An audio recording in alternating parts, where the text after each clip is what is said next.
What is going on, people? We are Tottenham TV, back here for another match preview stream, and we have got an action-packed one for you today.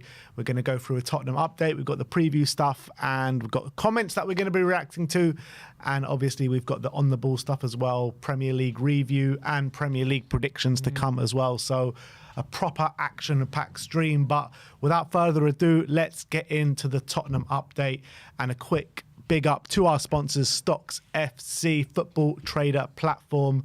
And we've invested in some new stocks today. So as well as, where is it? Yes, there we go. So as well as the Kulusevski, Maddison, Solanke, Van de Ven, Foden, Son, Salah, and our loan players in Doku and Adebayo, we have got Alisson Becker, who's currently going through his IPO at the moment. So if you get him in the next 2 days, whatever the stocks are left over, they're going to be deleted from the platform. So get in while you can. And also we've got Phil Foden, who we anticipate. We spoke about him on a recent video in terms of when we were doing the last Stocks FC video. And we said he could be one really to keep an eye on. Yeah, and I was thinking as well, potentially he could be one who can get in future Team of the Weeks with his form really starting to turn. Remember how good he was last season, and with those recent performances, I think the form is starting to get better for him. Yeah, 2 goals in his last game. Scored against, I think, West Ham as well. Not so long yeah, ago. So he's really starting to click into gear this season. So we've got 2 players who are currently going through their IPO, Sade and Alisson Becker. And it's worth noting, Sim just mentioned their Team of the Week, that you get reward and incentivized for players' performance on the pitch. And if you get into Team of the Week, then they get rewards at the end of the week. So this was the last Team of the Week. This is the live one, live Team of the Week at the moment. So last Team of the Week was the FA Cup. You see Trent scored against Accrington and got a clean sheet. There's a whole scoring metrics that goes into this total score. You can see, so he's on 88. That goes into if you score goals, if you get shots on target, key passes, and also if you're on the winning team. But you can also get minus if you score own goals, you're on the losing team.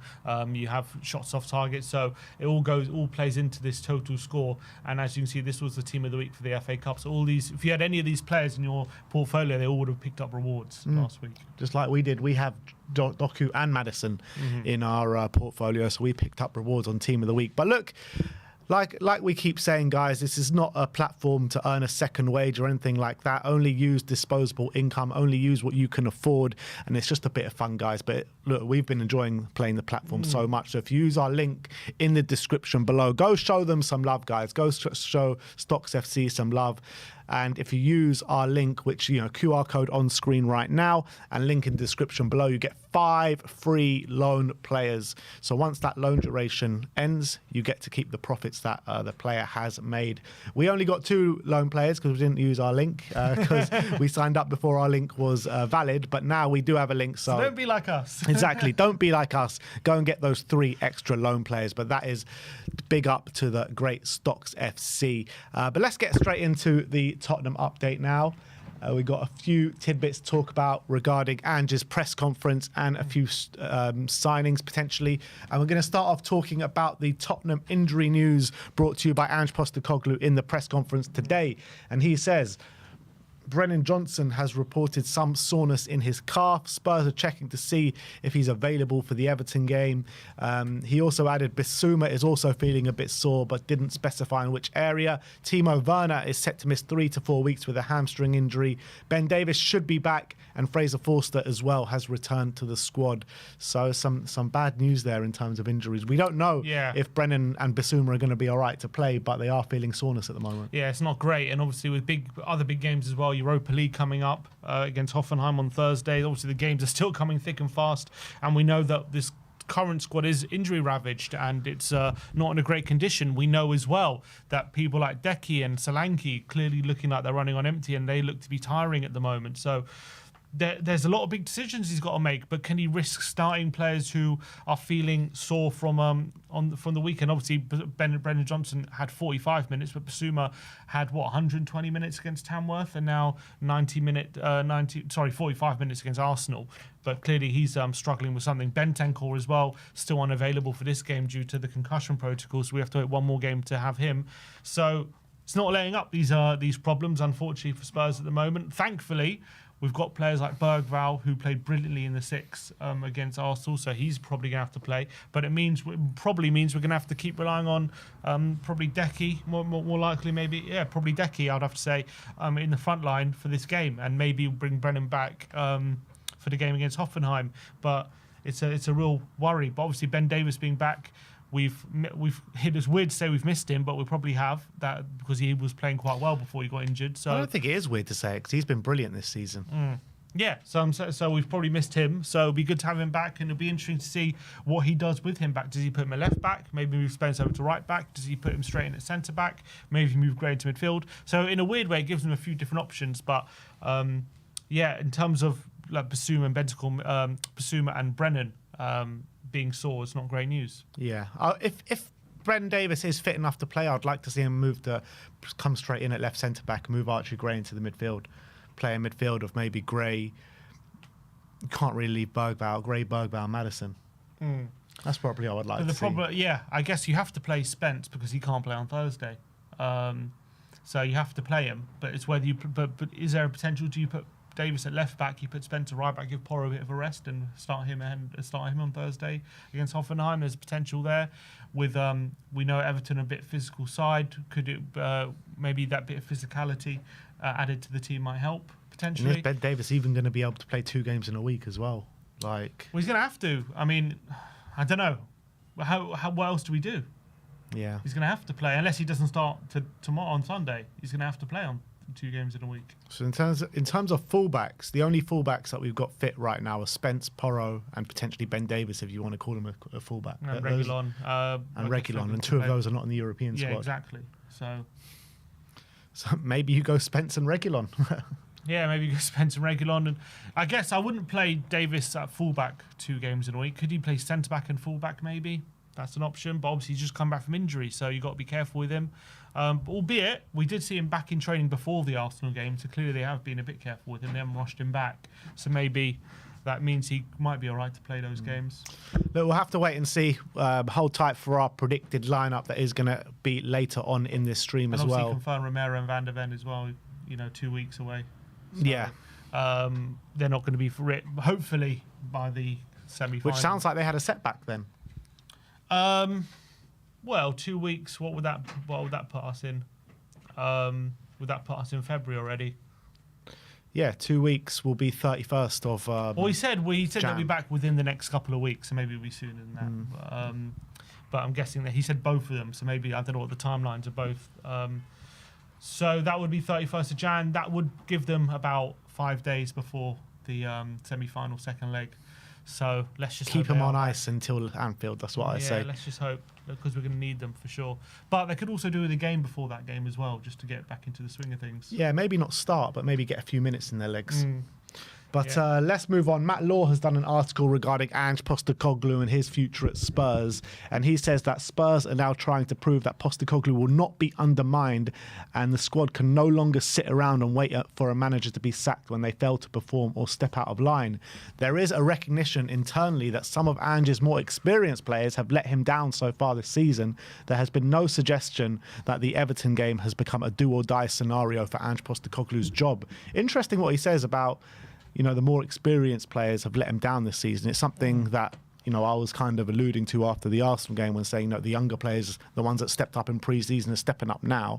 I wonder who he's particularly talking about. Well, I read the article. He was mentioning by name Son, Werner, Basuma, Romero, and Maddison. I mean, that's the whole leadership group pretty much, isn't it? I don't know. He didn't say those are specifically the ones letting him down, but he did name those are the ones who he could be alluding to. So maybe that's something. Obviously, in this current run of form, we know they definitely haven't been good, and they've definitely, when players like Bergvall and Gray were asking for big performances from them in big games, and they've been putting out really strong performances, the other guys have been found wanting more often than not and haven't really stepped up in this really difficult period, and we really needed them to really find a new level. And for one reason or another, it hasn't happened, and I agree. I think that has been a massive disappointment. I understand the circumstances, but it has been a big disappointment that in a lot of these games, they've just been anonymous and haven't really been shown for the ball. They haven't been kind of stepping up for the team, and what we need them has been dragging us through this period, and they haven't been doing that, and that's been a massive disappointment. I also read the article, and it was saying how outsiders and people who have previously worked with Daniel Levy are shocked that at this stage that Daniel Levy hasn't pulled the trigger like he has in previous tenures, because they basically said based on what he's done previously he would have sacked him by now, and clearly he hasn't. But they also said sources inside Tottenham have indicated that Daniel Levy is determined not to basically continue the 18-month cycle, which is basically we've been talking about, the 18-month cycle for managers, where we've gone through a tough period, we've sacked the manager, and then the cycle starts again, we go for an interim, or we go bring someone in to save the scenario, and then 18 months time we're back in that stage. So we're determined to kind of break that cycle, and albeit there is an understanding that if we can continue to lose games at this rate, obviously that's not sustainable, but right now that is the position that we're holding. We want to give Ange Postecoglou every opportunity to turn it around. I do think that's best course of action. As I've said, I think that would be a good departure from how we've been dealing with managers and how they've been running the club from that point of view over the past, especially 5 years since Pochettino's left. They said there's an understanding that things need to change and they can't keep going through the same cycle, which is, for me, a breath of fresh air. Albeit, understand the position we're in, and I understand no one's happy being where we are, and I understand the run of form we're on and all these different aspects. And, of course, there is a bit of an irony that it's probably the worst we've ever been, and that's when he's decided to stick with him. So there is a bit of irony there when, we had team managers like Jose and Conte at the helm, where even Pochettino at that point as well, where you could have said definitely should have stuck with them. There's more of a case that he should have stuck with those managers at those points than Ange now. But for one, I'm glad that he's sticking with him. I think that is the right course of action. And not to say that just because he's sticking with it now, it's going to be the right decision, or even at the end of the season that might change. But I just think right now you should give him every opportunity to turn it around. You should give him the cup runs, and I think we should give this project every opportunity to succeed. And if it doesn't, then it doesn't. But I think right now that's the best course of action, and I'm glad to hear it personally. I do get the feeling that these next 6 games now for Ange are massive. They really are massive, and I think they could be do or die if he lasts the season or not. Because you look at it, right? In our next 6 games, in the league, we've got Everton away, Leicester at home, Brentford away, those 3 games. So all those 3 games, Brentford obviously is a hard game, but the next 2 games in the Premier League are teams that, could be creeping up on us if we keep going on this run and they start picking up results. You've got the 2 Europa League games, and then you've got Liverpool at Anfield in the Carabao Cup. So I think, and then Villa in the FA Cup. And then so maybe the next 7 games, should I say? All these games are pivotal, in my opinion, for Ange, because if these results carry on in the league against these opposition, against like the lower league, the lower in the table oppositions like Everton, if we lose this week to Everton, suddenly they're going to have a game in hand. I know it's against Liverpool, but they will have a game in hand on paper to go 1 point behind us. So you've got more teams starting to creep up behind us. Leicester as well.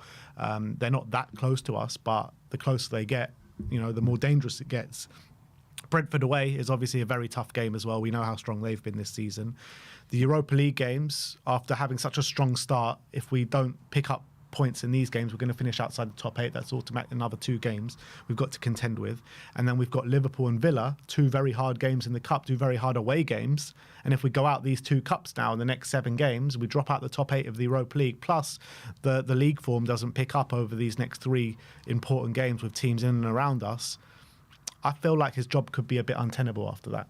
I agree. I think this in terms of this season, in terms of getting anything out of this season, the next 7 games are absolutely pivotal. We could be sitting at the end of those 7 games in a cup final, in a Europa League knockouts. Last 16 already be in, or last 32? I'm not sure. I think last 16 already. If we get in the top 8, it'll be the last 16. Yeah, so we could be in the last 16 Europa. We could be in a final. We could be in the next round of the FA Cup, and obviously we're not going to be anywhere in the league. But we could be just like safely mid-table, and then still in all those cups. But we could also be out of everything and also needing to play a playoff in the Europa League on top of that. So I think we've probably already made that, regardless, even if we lose the next 2 in the Europa League. But we don't want those extra 2 games in February. The schedule's already chock-a-block as it is. So we really could do with some free midweeks if we can help it. So it's massive, no doubt about it. And I think if we do end up losing all those games and we're out of all the cups and we're creeping on relegation, I think it will be untenable at that point. We haven't hit that point yet, but I do think it will be untenable for sure. But we are getting players back. Over the next couple of weeks. We're already getting Davis back. And just obviously we'll get onto his comments on signings, but he says he's confident we'll get some signings in the next week or so. We'll have to hope, we have to pray that we do.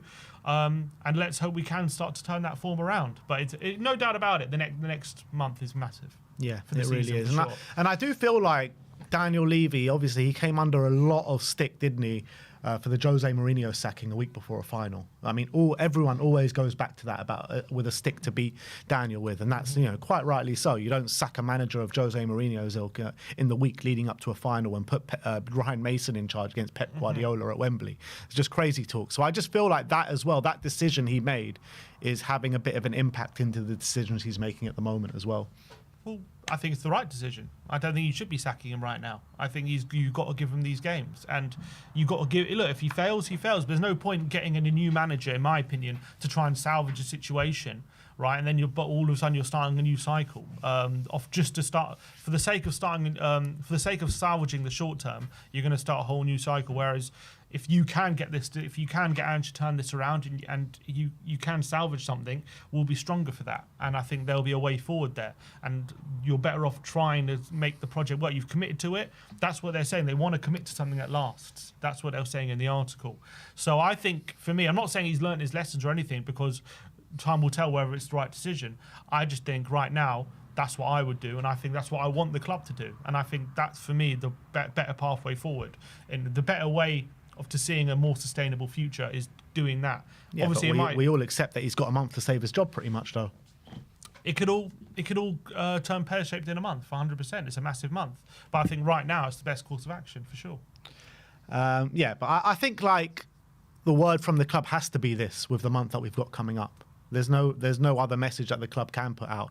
And if this they month, could have sacked him already. Yeah, it's true. But with that win against Liverpool in the first leg, I think that buys him this time to see through this month. I think if we would have got battered against Liverpool, I think maybe with one or two losses after that, he could have faced the chop. But because he won that first leg and we performed really well, and we're going to Anfield with something to hold on to, I think that has bought him a bit more time, and that more time is this month going forward with the two cups, with the Europa League games, with games in and around us in the Premier League as well. So, look, big month for Ange Postecoglou, big month for Tottenham Hotspur, and we'll know how our season is looking a lot better at the end of the next 30 days. Be interesting to see what happens. Let's say we go through, we finish in the top 8 in Europa, and let's say we go through in the FA Cup, but we go out of the Carabao. Be interesting to see what the kind of feeling would be if that was to happen. If we do some but not the others, because it's not all or nothing really. You could go out the Carabao and the Europa League and go through the FA. They're still in 3 competitions, so be interesting to see how they kind of juggle all of that. Well, only time will tell, and we'll see what happens. But next up, we're going to talk about Ange's comments regarding new signings in the press conference today. And he says, sometimes when you're in our situation, other clubs realise that and trying to make the most out of it. That's why I was delighted to get Tony in fairly early. That's helped us for sure. But it's not for the want of trying, so I accept that. And I'm not disappointed or frustrated. I'm actually pleased at how the club is working. And then he said that the club is working hard as I can, and that's for all. Sorry, he says the club is working as hard as it can, and that's all I can ask for, or all that you can ask them to do right now. I do know a lot of work is being done behind the scenes. We need reinforcements and need to try to make that happen if we can this week. And he's talking about the Muani deal as well. And he says we were interested at looking at a number of players, but did we get to the point where we thought he was coming to us? No. And I think Ange has always been very clear, if a player doesn't want to play for Tottenham Hotspur, particularly, then he doesn't really want them at the club. And obviously that was the case with Muani. Yeah, there's no point trying to force someone to come to you if they're not that interested. You want someone who's dying to play for you, and that's exactly how we've recruited, I think, so far. Maybe that's also why we've recruited these players who are not kind of ready-made stars, because right now we're not the most attractive proposition. But I think obviously it's an absolute joke, to be honest, that we haven't really gone harder in the market in these first 2 weeks, coming up in 3 weeks now. We knew pretty much from the beginning of December, whenever that Chelsea game was, that the situation was going to be like this for the next Ange says he's delighted, 6 mate. weeks. I just think it's a joke. I think he might be, but I think it's a joke that you look at Man. I know we're not owned by Saudi billionaires, and I know that that Man City can just put whatever they want on the table. But you just look at them at the moment, the way how they've gone. Look, as Ange said, when you're in the position we're in, right, teams start trying to take advantage. Well, I'm pretty sure people would have known Man City were pretty desperate as well. But they just put the money on the table. They probably overpaid for some players. I'm pretty sure Kuzanov's probably not a 40 million player. I don't know if Marmoush is really. I don't know how much they paid for him. I think 60. 60 is not a terrible deal, I guess, for the form he's Cheaper in. than Solanke. Cheaper than Solanke. What's his name? They Cambiasso. He's they're looking at 70 million for him.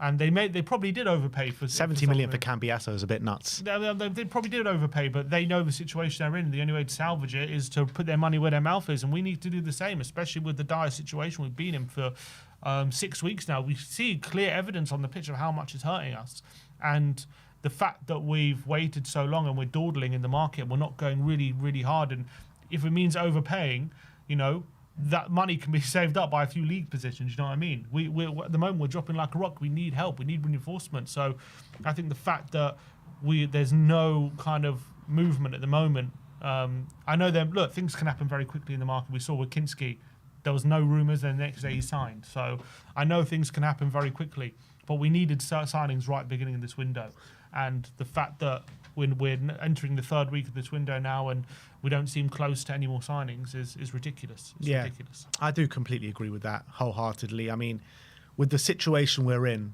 if you get overcharged a little bit and you have to overpay, then so be it. So be it. It's not like they don't have the money. Like there's payment structures that you can do and all this stuff, and you've got to identify the targets coming into the window, and you've got to get them done in the first couple of weeks. We desperately needed players, for the likes of the North London derby and these massive games that we've had. So get players in, for God's sake. Get players in. And I don't buy that. And just saying he's delighted about how hard the club is working, I just don't really buy that.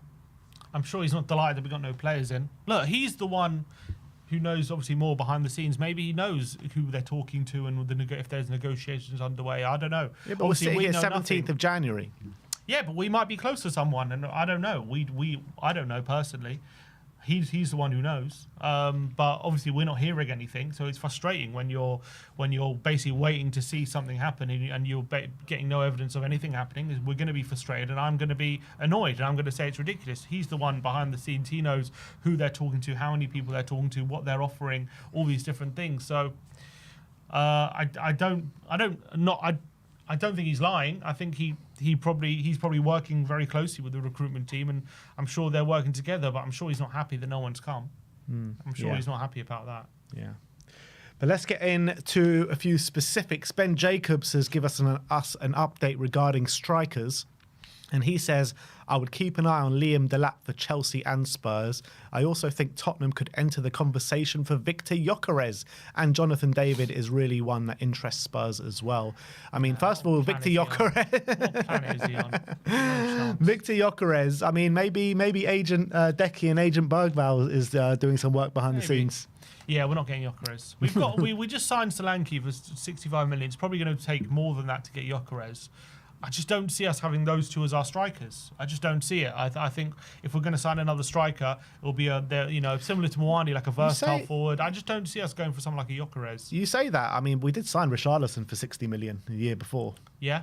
Or a couple of years before. But we're still here. Yeah. But I mean, I think the plan is clearly to try and move him on. At the well, I don't think this month.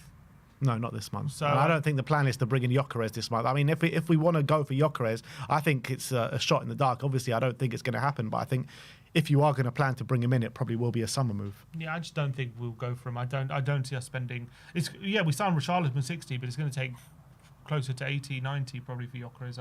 Doesn't he have a release clause of something of like 60, 70 million? Maybe. I don't know. I don't know if it's just for Champions League clubs. I don't know what sometimes these release clauses have a caveat. I don't know. What it is. Yeah, I did hear rumours of that, but no one's broken it, have they? Why haven't they? If you would have thought for that kind of price with his record, someone would have broken that. Yeah, you'd assume so. Yeah. Who's the other one? Liam Delap, I really like. Can't see him coming out of Ipswich now, but if they go down, obviously he's going to be well sought after. I think it'd be perfect for us. He's an absolute bully in that striker position, and I think he's getting better and better. So I'd absolutely really like Liam Delap, but as you say, Chelsea's in for him. There could be hot competition, so whether we were able to get him, another point. Jonathan David obviously makes a lot of sense because he's on a free. And I also think he offers something different to what we have up front. Also a bit versatile, can fill in on the wings sometimes as well. So I do think that makes a lot of sense. But again, with him being on a free, hot competition for him. So whether we can get our name in that hat is another question. So I think, look, I don't think there's any point talking about strikers while Richarlison's still here anyway. So any discussion of a striker, I think, unless it's a versatile forward, and none of those three apart from David are, I don't think it's going to happen this window. And also, like, back to the topic of Ange only really wants players who really wants to play for Tottenham Hotspur. I mean, can you see these three players, like, with the competition that's going to be for their signature, like, really wanting to come to Tottenham Hotspur? Like with what we're going through at the moment. I don't see them coming here, not wanting to come here with the competition they're in, if you know what I mean. You can't see them not wanting to come here. I don't see them, if they are willing to come here, I don't see them coming here not because they're not desperate to come with the competition that there's going to be for them. Like, you'd assume that all these three players would want to go and join like Champions League clubs, because that's where their quality's at. Delap might not necessarily, he's still very young. I'm sure he'll want to. I don't think he's like has to be a Champions League club. He's coming from a relegation team. Yeah, but if you've got the likes of Chelsea in for you, I mean, that's a clear choice to make, isn't it? Yeah, but if he comes here over Chelsea, I'm assuming it's because he wants to be here. Yeah, that's what I'm saying, though. I can't see him coming here over Chelsea. Right, probably not. That's what I'm saying, yeah. Oh, as in, not because they'll come here for the money. I thought you were suggesting that they'd only come here for the money. No, I'm suggesting that they're just not going to come. They're not going to come because bigger and better teams yeah, probably, are in for them. I don't think any of them are going to come, yeah. Reports in Turkey, the old famous reports in Turkey say that Jose Mourinho has spoken to Sergio Reguilon in recent days in order to convince him to join Fenerbahce this January transfer window. And you're looking at the options that we've got at fullback at the moment. I know Reguilon's not in the European squad, but I kind of feel like with Udogie and his injury, we kind of need to keep Reguilon around. Unless we sign a left back, we do. I think we need to sign one. We've been desperate for a left back for the whole season. In the summer, we were desperate for one, and another massive oversight that again we haven't pushed the button on a left back this January. And, you know, we heard that Kinski was brought forward from our summer plans because of the situation, and I think any summer plans for a left back should be brought forward immediately. And I think it's a matter of absolute necessity right now. So I think if we can get a left back in, then I'm happy to let Reguilon go. If not, we might have to keep him around. But again, he's not going to be in the Europa squad. But yeah, we might have to because we're just lacking options there at the moment. What do you think happens with the Europa squad after the two games? Like, Fraser Forster's got to be taken out, but do you bring in a Kinski or do you bring in... You have to put in Kinski, I think. Do you have to? Do you have to bring in Kinski or do you have to bring in Spence? I'd prefer to bring in Spence. Well, Kinski could be on... I guess we have Vicario and Austin. So I guess you don't have to bring in Kinski, but... Yeah, I guess I'd probably put in Spence, yeah. I'll probably put in Spence because we need the options. That's what I'm saying. Like, it's a complete lack of foresight how you've gone into Europa League campaign with one left back, essentially, in the whole squad. It's just madness. Like when you see what Brandon Austin did against Newcastle, you know, he didn't completely set the world alight, but he's a competent keeper. There's no reason why he can't be a backup for us. Played one good game. Don't get me wrong. I'm happy for him, but Ange's the one who sees him in training. He thinks Fraser's the better keeper. He's the one more experienced, and he needed him as an option there. So that was his decision. But it's a wrong decision. Might be. I don't know. I'm captain hindsight with all the injuries, obviously, but it's not captain hindsight because we said it before when the decision was made. We said it before the decision was made, yeah, I agree. But I thought it was the wrong decision as well.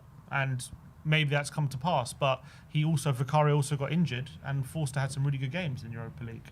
Yeah, I don't know how Austin would have been. Yeah, but Brandon, the levels that we've seen so far, I know it's only been one game for Brandon Austin, but Fraser Forster had a few good initial games, and then he kind of reverted back to what we know Fraser In Forster Europa is. League, he was very good. Yeah, fair enough, but there's nothing to say that Brandon Austin couldn't have put those performances in the Europa There's no League as guarantee he well. would have. Like, and even the games that Fraser Forster played, I mean, we didn't even win any of those games. Yeah, but there's no. Maybe we would have lost if it was for Austin. I don't know, because he kept us in those games. Yeah, look, I think Brandon Austin did very well against Newcastle, and there's no reason why he can't be a backup. I think I'm he's just done saying, very it's well. based off one game. We know Forster's a very experienced keeper. We know what he gives, and that's what Ange is trusting. He's a tried and tested keeper who's got experience at Champions League level, experience at Premier League. He knows how to play at that level. Austin has never really played at that level before. That's the truth. That he's never done it, and he's come in and done very well against Newcastle, well, obviously out of necessity because Forster was ill, and maybe he is ready for that level. But Ange is the one who sees him every day in training, and it would have been a massive risk because it might have backfired massively, and we could have lost all those games if Austin wasn't capable of keeping us in them like Forster was. Yes, but you say it was a massive risk, and fair enough, but both the decisions are massive risks, and going in with one left back makes you say that you have to overplay players, and they ultimately get injured, and that's exactly what's happened. Yeah, I mean the And it's going to hurt your season more in the long run. What he tried to do was he would rest Porro. Sorry, he would play Gray. He would alternate Gray at fullback each game. He'd alternate Gray at left back, and then alternate Gray at right back. That's what he was trying to do. Then we got all those injuries to centre backs, and Gray had to play centre back, and then it led to all those other situations kind of snowballing. So I don't think it's totally his fault, but obviously we said at the beginning that we would have put Spence in, and you could have foreseen it. Yeah. And last but not least, Footy Insider claim that Tottenham forward Richarlison has told friends he wants to quit the club. 27-year-old has his eyes set on a mega money move to the Saudi League. No deal is close, but Richarlison has made his mind up to leave Tottenham.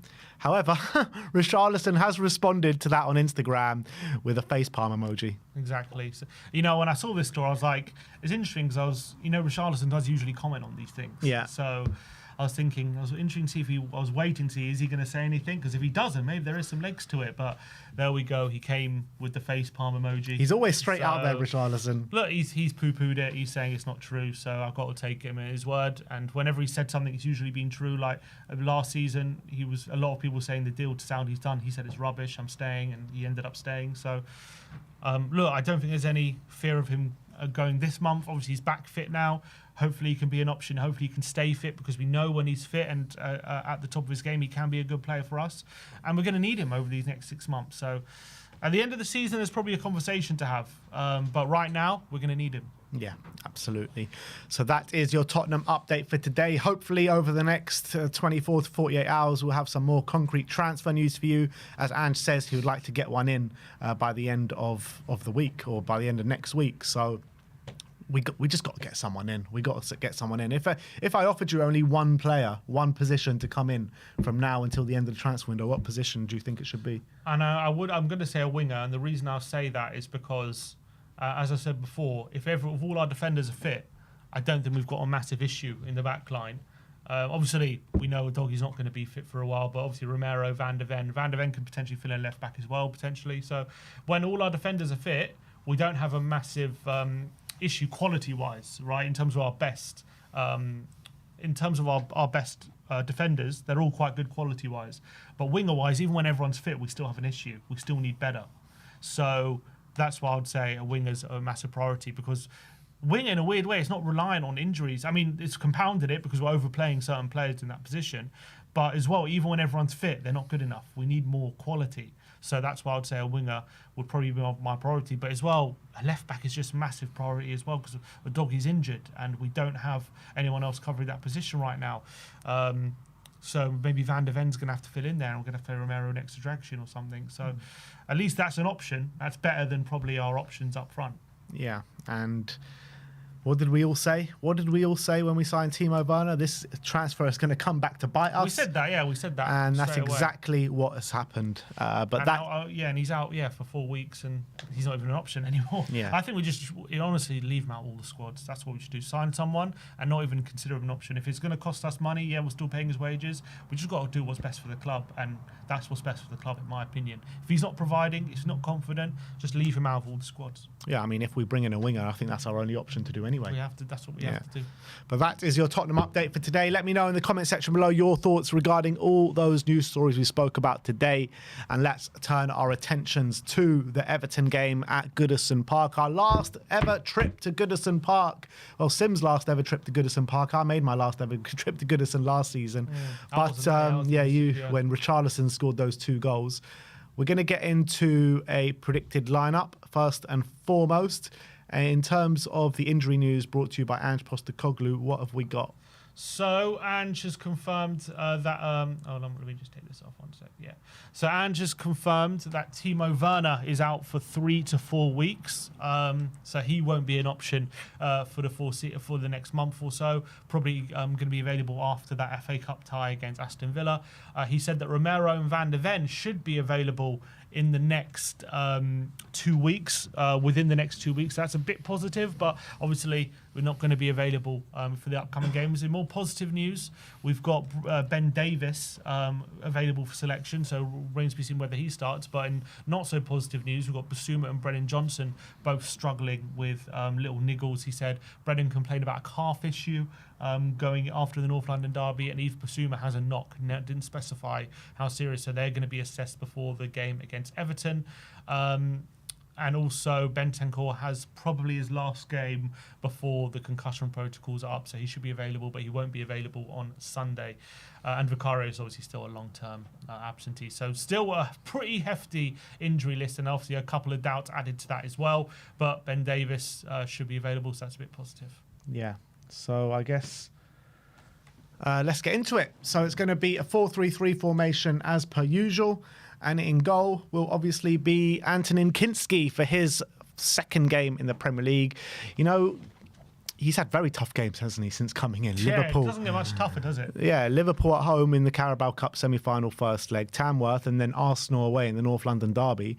And in this game, you got Everton, David Moyes' second game in charge.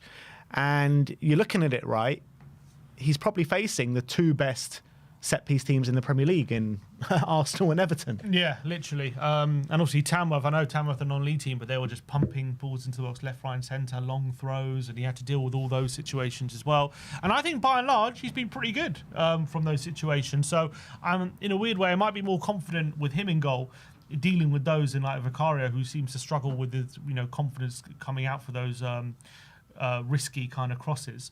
Obviously Everton, we know they like to crowd the box. We know that they're going to be very, very difficult to deal with it. But I'm confident Kinski can, albeit for the Arsenal's goal, he did get caught under the ball a bit, and we're going to have to watch out for those kind of situations. But I'm pretty happy with Kinski so far. And also, his first 3 games, you got Liverpool, Tamworth and Arsenal, especially Liverpool and Arsenal, doesn't get much tougher than that, and I think he's come through it pretty well. And I thought even in the Arsenal game, he had some dodgy moments, but I thought by and large actually his passing was actually pretty good, and I thought his coming for crosses was actually pretty good. So I thought it was actually a more positive than negative. So I think he settled in really well. Yeah, and look, I think we've actually got some decisions to make. Like usually, because of the injuries, the kind of lineup picks itself. But now we've got more injuries or more doubts compounding onto that. In terms of the back 4, what do we go for? Because Spence and Reguilon both can't play in midweek, so you'd assume Spence definitely plays. Does he play at right back or left back? Does he give Porro a rest, because Porro will definitely have to play midweek? So how do you feel he's going to go with the fullbacks? Yeah, it's very, very interesting because Davis is back now. Does he put Davis straight into centre-back and take maybe Gray out, maybe put Gray in midfield? Does he leave Gray in there, maybe play Davis at left-back? Does he leave Davis out completely and just go with the same back line that played against Arsenal? I think Davis probably has to come back in. I just think we need to give someone in that back 4 a break. They've played so much football. I just think he needs to come in and have a bit of a break. So I would say Gray's played so much, but I struggle to want to leave him out. But I think what we probably should do is what I would consider is maybe keeping Gray in there, putting Davis at left back and Spence at right back, and then having Dragic and Gray at centre back. That could be an option. What I think he will do is probably take Gray out, have that partner. I think he's got a centre back now back, So he's probably, if he can, he's going to want two centre-backs playing centre-back, if he can do that.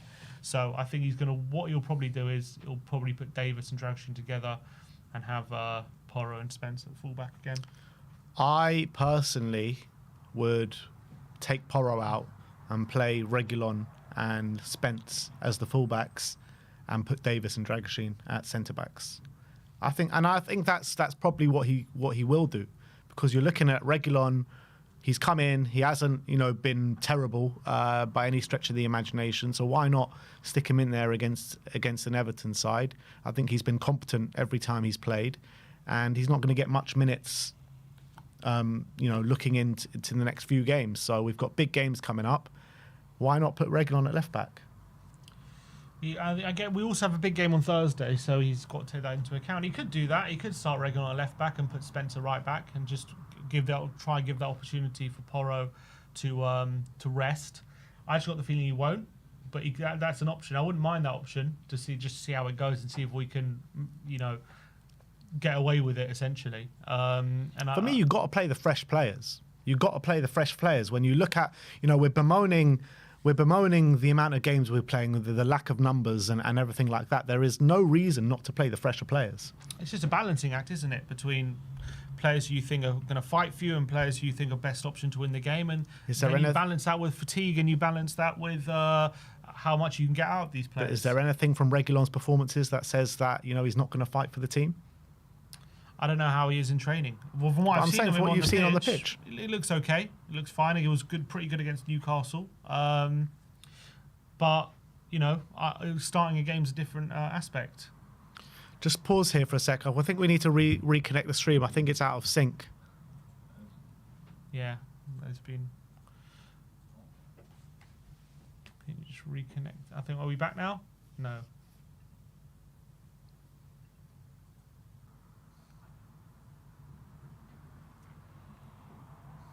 All right, we're back. Okay, yeah, sorry about that, guys, but I get what you're saying about the balancing act, but I think the balancing act is playing Reguilon in this game. I think that is a balancing act, and I think that's what he should do, and I think that's what he will do. All right. I've got a feeling he'd I don't know. I'm undecided what he's actually going to do. I don't know if he's going to start Reguilon. To be honest. I think would he put Davis at left back and then have Gray, Dragishin and Spence at right back, or is he actually going to go for Spence right back, Reguilon left back with Davis and Dragishin? I think I'd probably rather have Reguilon there. So we're going to do what we want, but he's got a bit of a decision to make. So we're going for Spence at right back. We're going for Dragishin and Davis. Where's Dragishin? Dragishin and Davis at centre back, so a return for Ben Davis. And I'm going for Reguilon for his first start of the season at left in the back. Premier League anyway, yeah. When else has he started? At Tamworth. Oh yeah, Tamworth. There you go.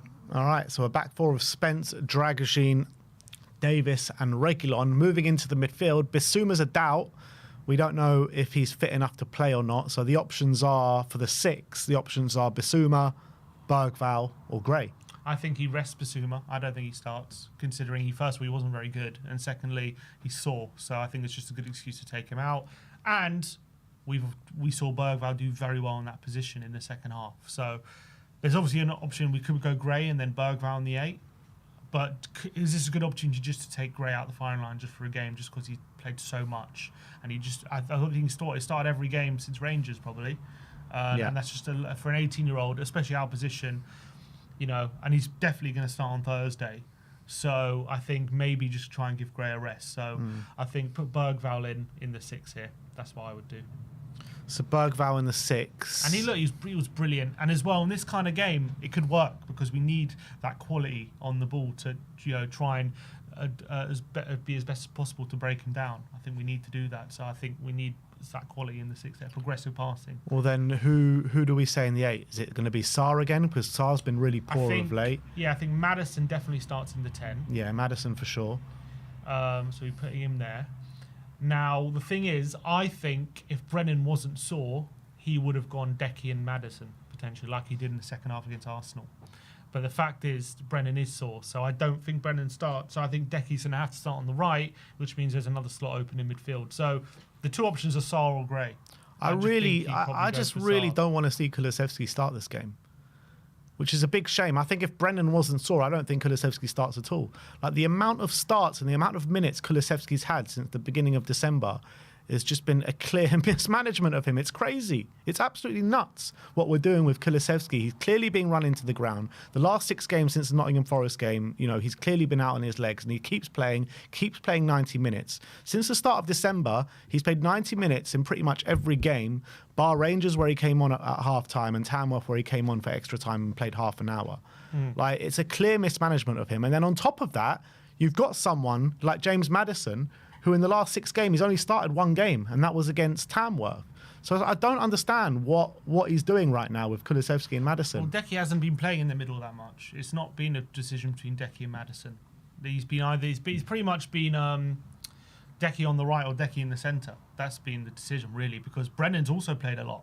You look at Brennan's minutes; he's also played a lot. And Maddison, Brennan's minutes is far less than Kulusevski. Yeah, but I think he hasn't missed a game for like 60 games. Brennan, he's played in every single game. He's not like he's not playing a lot. And also, if you look at his minutes over the season, I think there's like 100 minutes difference. There's not that much. There's not a massive difference between Decky and. But I'm talking about since the start of December, when the games have come like literally 2 games. It's been pretty much since the start of December 2 games a week till now, right? Yeah, but in the last 2 weeks, you know, he had a week break between Wolves and Newcastle, and also after the Wolves game, he had 30 minutes of Tamworth in the extra time when he was coming up against very tired Tamworth players. I don't know how much energy he put into that, but obviously he scored.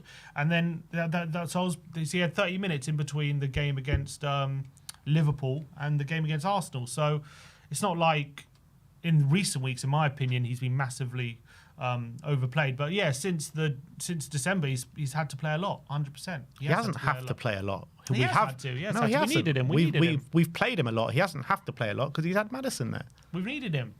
But Maddison, why haven't? But the last 5 games, Maddison has also played at least half an hour in every game. So it's not like he hasn't played. Yeah, but Decky's been playing 90 minutes in every game. Apart from recently, where he's had a bit of a break.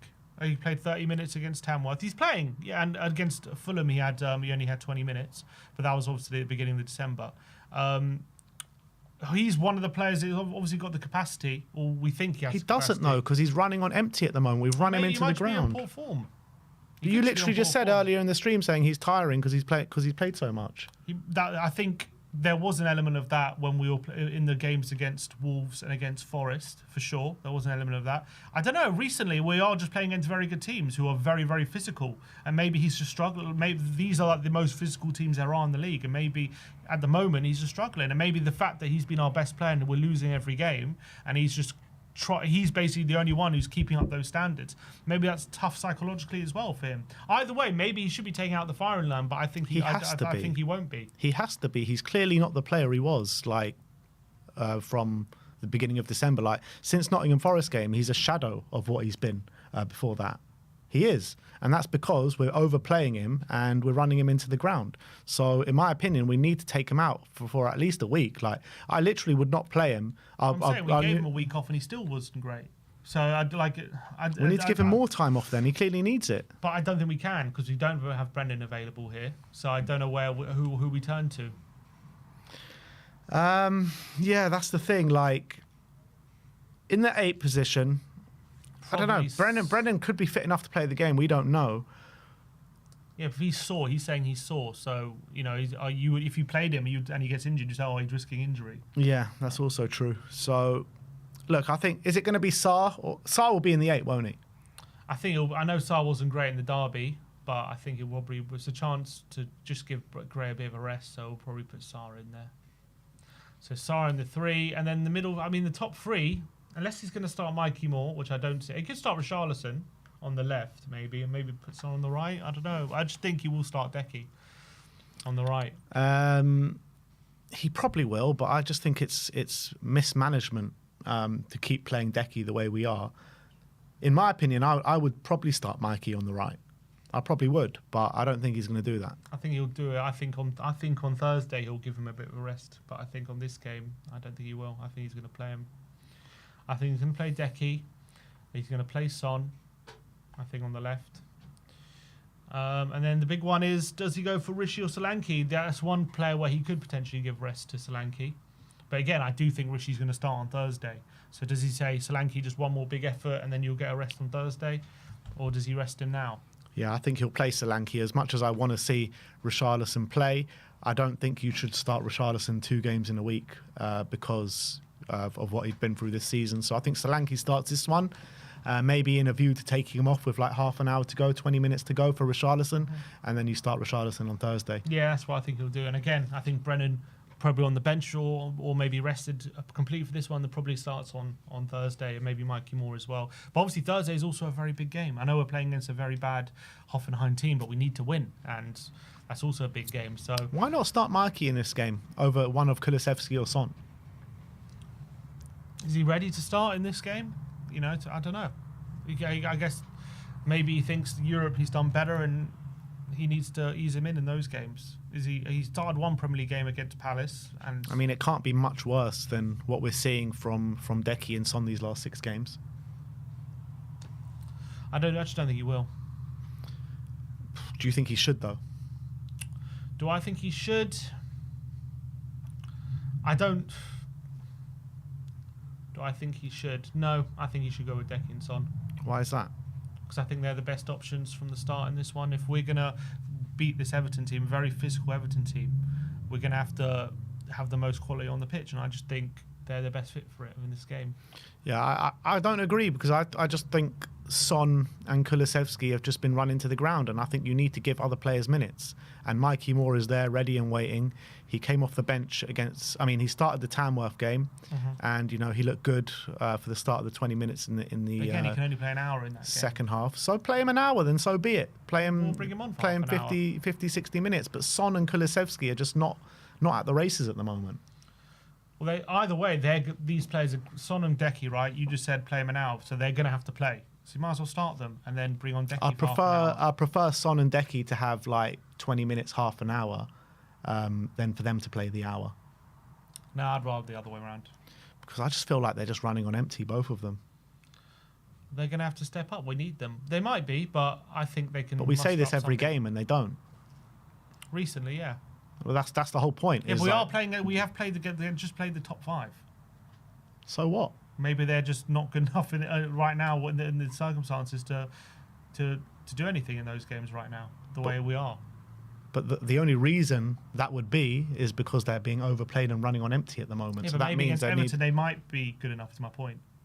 But you just said Everton are one of the most physical teams in the league. They're physical, but they're still not at the quality of what we're facing. What we've just faced, and they're not as physical. Quality-wise, no, but they are a very physical side. And look, I think Mikey should start. I don't think he will start. So this is a predicted lineup. So we're going to go Son on the left. We're going to go Solanke up top. We're going to go Kulusevski on the right.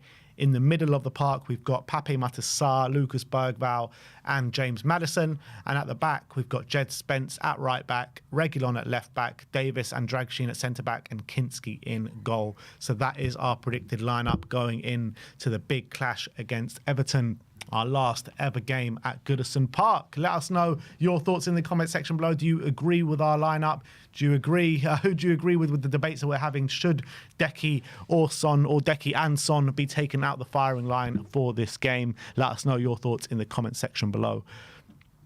We got some super chats to get through. Sean Slater, member for 3 months. He says, "We tried FC is us in the transfer windows." Come on. We're you know it, people. You know it. We're all the buzzwords that Brian Daigle likes to put in. We're sniffing around all these different things. That's what we're trying to do. Levy Towers FC says, "Guys, I think everyone is missing the point. We could have an open checkbook, but this manager's tactics and lack of in-game management is costing us no matter what players he has at his disposal." I don't think that's true. I think when we had players at his disposal, we actually did show good in-game management, and I think he has won games off the bench before. One earlier in the season when we had players at his disposal. At the moment, it's not happening. But you got to say as well, when he had a full choice team, the form was never good enough either. It was inconsistent, yeah. Brian Daigle says, "What's more important, Decky and Son starting for Everton in the league, or try and get back into the top 8 of the Europa League? Both massive games." Yeah, it's a good point. It's a good point. Yeah, is Hoffenheim a bigger game or is Everton a bigger game? I'm not really sure. Probably Hoffenheim. Probably Hoffenheim, but I also think Hoffenheim's a more winnable game because they, relegation zone in the Bundesliga. They're probably not focusing on. I mean, Europa Everton League are right also now. very close to the relegation zone in, Yeah, in but the Premier League. but that's my point. They're concentrating on staying up, right? Hoffenheim are probably concentrating on staying up. I don't think they're concentrating on Europa League right now. Where are they in the Europa League, Hoffenheim? I think they're not even anywhere close, exactly. are They're they? near the bottom as well. So I think it's a more winnable game from that front. Just trying to check where They're Hoffenheim near the actually bottom. I'm are. pretty sure they're not even in the top 12 or whatever it is. Oh, they're 26th. They're a point outside the qualification. So it's Yeah. actually massive 2 games then. It's big, but again, they're in the relegation zone in the Bundesliga. So if they go out, Yeah, they've but got bigger fish to fry. I It's think. true, but you look at it, right? There's only 2 games to salvage their Europa League campaign. They got a whole half a season to salvage their Bundesliga. Yeah, but you can't rely on that when it's relegation. You have to really, you have to put everything into it. I just think. Look, I'm not saying they're going to phone it in. I'm sure they're going to try. Don't get me wrong. I'm not saying it's going to be an easy game. I'm just saying I think Hoffenheim's probably the more winnable game than Everton, in my opinion. Yeah, fair enough. But let's get into it. Let's get into the match preview. Everton against Tottenham. Like I keep saying, it's Spurs' last ever trip to Goodison Park until they move into their new stadium in Mockdor. I can't remember what it's called, their new stadium, but it's looking great if you've seen any of the pictures or anything like that. Nothing on the Tottenham Hotspur Stadium, but still looking like a really good one on the river there in Liverpool. So yeah, I'm definitely looking forward to going there next season. But look, it's a very difficult game. You're looking at what the 2 teams are doing at the moment, right? Everton just got David Moyes in. This is going to be a second game in charge. They're 16th in the league. We're 14th in the league. Both teams not on great form by any stretch of the imagination. They're on 17 points, played 20. We're on 24 games, played 21. So if they beat us, all of a sudden, they're 4 points behind us with a game in hand, albeit their game in hand is against Liverpool. But they do tend to pick up points against Liverpool at home. And they tend to, well, it's a weird one. Against us, they've won one of their last 24 games, apparently, Everton. Yeah. So they have a terrible record when they play us. And at Goodison Park, I think they haven't beaten us. They beat us in the FA Cup back in under Jose in 2021, and then they haven't beaten us there since like 2012. Yeah, it was that game when they scored 2 goals in stoppage time with Stephen Pienaar and someone else. So we do have a good record, but we also are on a historically low run of form right now. We also haven't won there in a long time as well. Yeah, a lot of draws. There have been a lot of draws. And a draw wouldn't be a great result for us this weekend. We need to win, but they're going to be up for it. Moyes' it's the second home game, and they did kind of have the same problems in their first home game as they've had all season. Really struggled to kind of create chances, really struggled to the quality in the final third. Calvert-Lewin missing sitters. Villa deservedly won that game 1-0, and it was fairly comfortable, albeit the scoreline suggests it was quite close. And Everton had their chances, but Villa definitely deserved the win, I think. So David Moyes said after the game, this result didn't have a lot to do with David Moyes because I've only just come in and it's been 2 days. I've just got to find a way to get this team to score goals. He already seems to be scratching his head to see how this team is going to score goals. But, just when you need them, Dr. Tottenham always round the corner, aren't they? Yeah, and talking of Dr. Tottenham, you've got Dominic Calvert-Lewin, who hasn't scored in the last 14 or 16, I can't remember the number, 16 games in the Premier League. And David Moyes, when he first came in, he says that Dominic Calvert-Lewin could be the guy to spearhead the attack, and he backs him to get the goals. So let's hope that doesn't start this weekend. Of course, and there's just classic Tottenham storylines that it's all written there again. How many times we've gone into games like this, even beginning of the season with Ipswich and Palace, who hadn't won a game and they had their first wins, and then now you got David Moyes coming here. And it's his, he's looking for his first win, and Everton have got one goal in their last 10 games or something.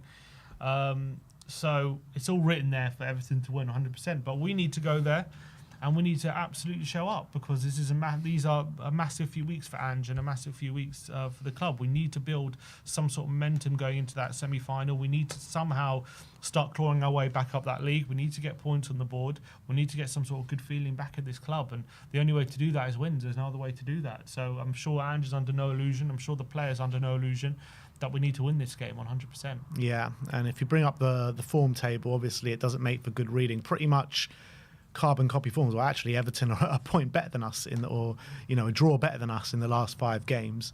The difference is that we're able to score; they're not, but we are conceding a lot more than them. So they will be a tough nut to crack, particularly at Goodison with the home crowd behind them. They'll be up for it. But Spurs just need to dust themselves off somehow and just kind of muster up some sort of a performance where we can go and win the game. And just, if it does carry on the form that Everton have been on and they struggle to score goals, I do back Spurs to get on the score sheet. So we just, Spurs don't keep clean sheets though.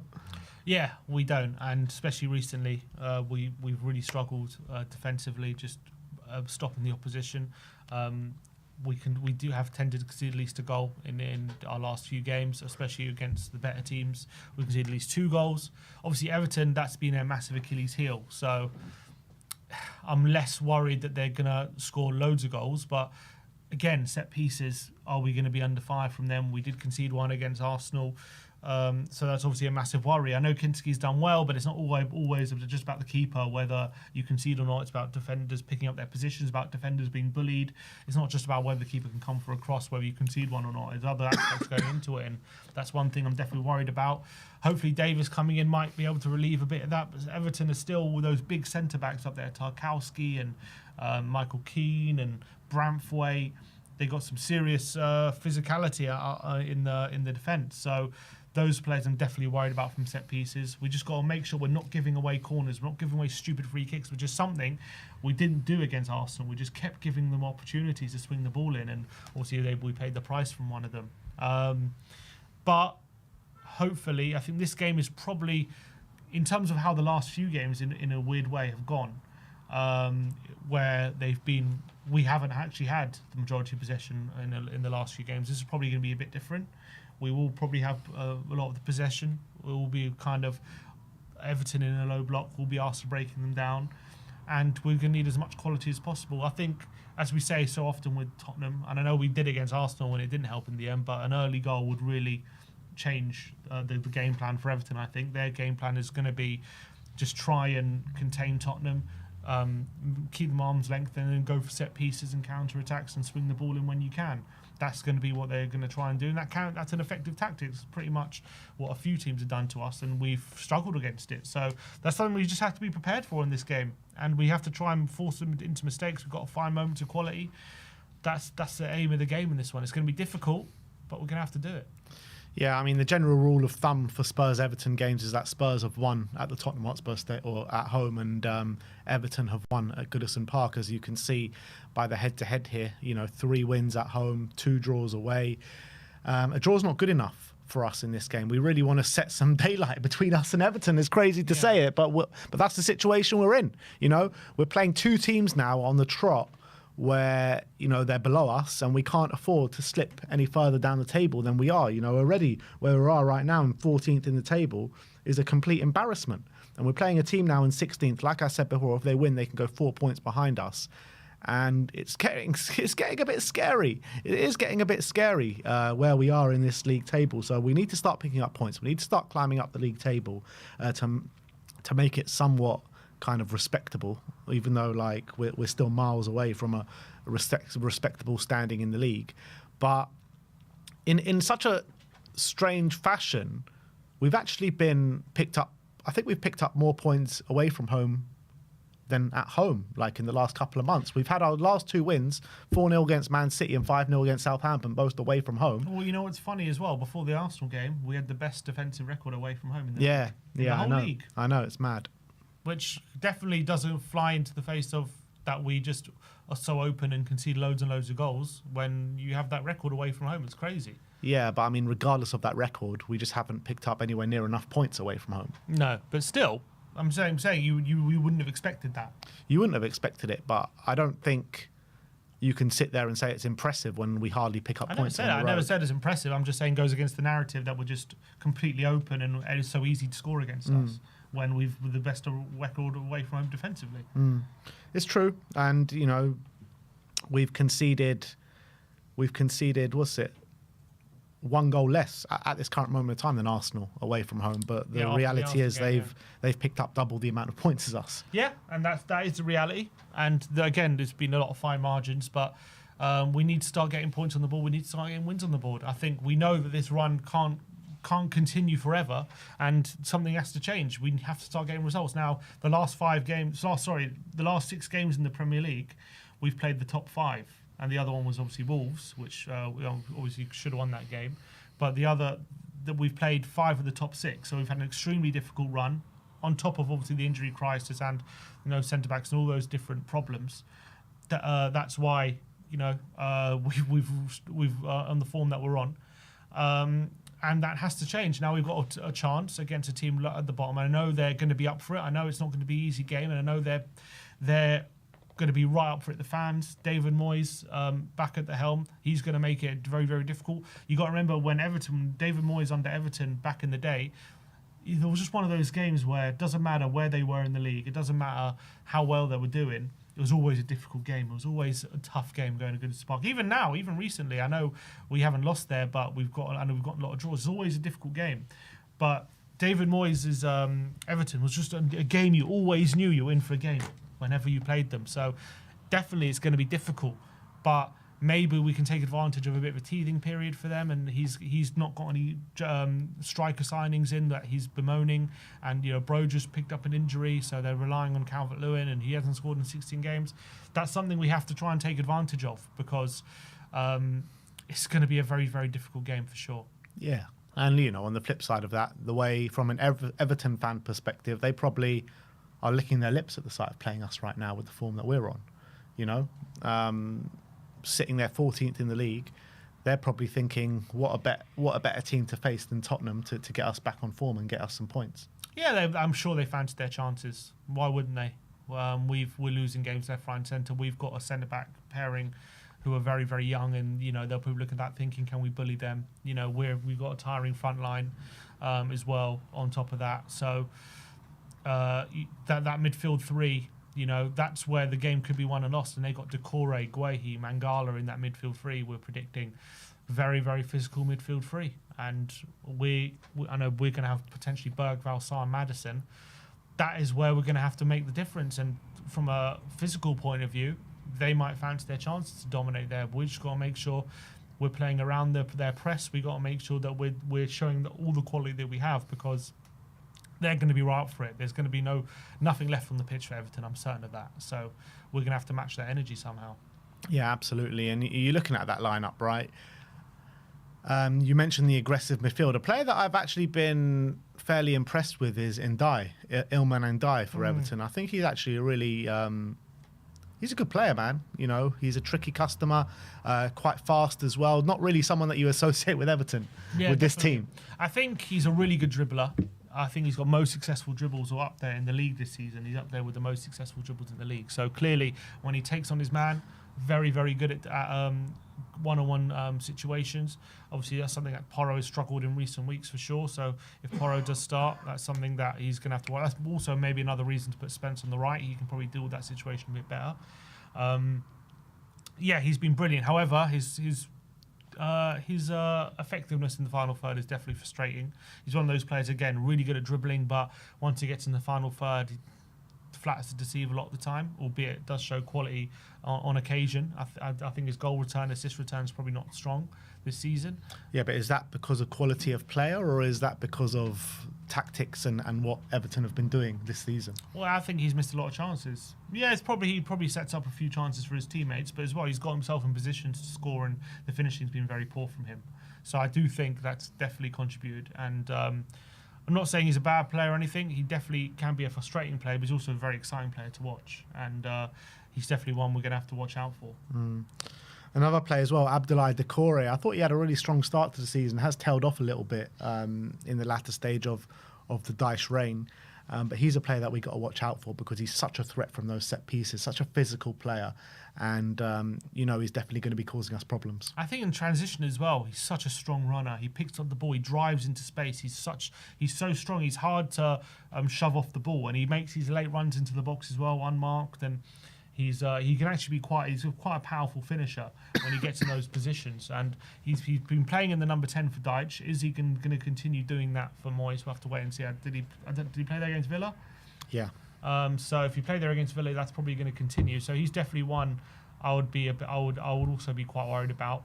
And that midfield three, they're very, very physical, and we're not obviously going to have no Bentancur. Basuma's probably not going to play, so that's a lot of physicality coming out of our midfield.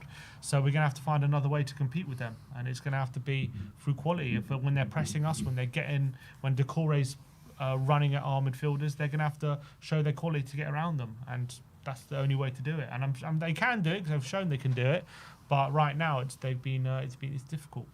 We're going to get the win? We're going to get the win. Yeah? You're sure about that? 2-0. 2-0, you reckon? 2-0. Look, Everton, I'm just going to bank on the fact, I know we're Dr. Tottenham, and I know that if Everton have got 1 goal in 5 games, and they'll probably fancy their chances to score against us. I'm just going to bank on the fact we'll have lots of possession. We're going to really restrict them into not a lot of chances, and hopefully when they do get those chances, they'll scuff them because they're not confident in front of goal. And I'm going to bank on the fact we'll just find a moment of quality, or maybe if we can somehow open the scoring, that can go a long way to us winning the game. So I'm going to go for a 2-0 win to Spurs. Yeah, unfortunately, I'm not. I'm going to go for 1-1. I think it's going to be a draw. I think it's going to be two sides low on confidence going up against each other. David Moyes coming back to the club might give them a bit extra. But yeah, I think we find it hard to go to Goodison at the best of times. And with the injuries and the fatigue and everything going into it, I feel like I'm just not confident that Spurs can go up there and get the 3 points. Let's hope I'm wrong. But yeah, it just seems to be the rule that every time we go up to Goodison, we seem to just nick a draw. Last time... To be fair, they've been getting a lot of last-minute equalisers. Yeah, it's true. It's true. And Richarlison, I think, he went up... He probably had his best game in a Spurs shirt up at Goodison last year. 2 brilliant goals. So I hope he can play a big part in this game and get on the score sheet. Definitely. I wonder if he's considering putting Richie on the left here. And because he came on the left against... Arsenal when he did all right, so I wonder if he's considering that with Solanke up front. We'll have to wait and see. Was it last year as well in the last minute? Was it when Kulusevski just gave away that stupid free kick and then it was Jared Branthwaite, wasn't it, that got on the score sheet? So we just got to not give away these stupid set pieces 100%. That we gave away against Arsenal. That's vital, absolutely vital, those set pieces, just making sure that we don't. If it's giving away a set piece, make sure it's absolutely necessary. No sloppy. None of this barging people in the back, or when players are going into blind alleys, you foul them for no reason.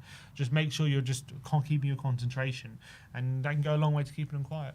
All right, so there you have it. That is our match preview going into the Everton game at Goodison Park on Sunday. What time's kickoff? 2 o'clock. 2 o'clock kickoff. Sim is making his way up to Goodison Park. I'll be here in the studio for the watch long with Amir.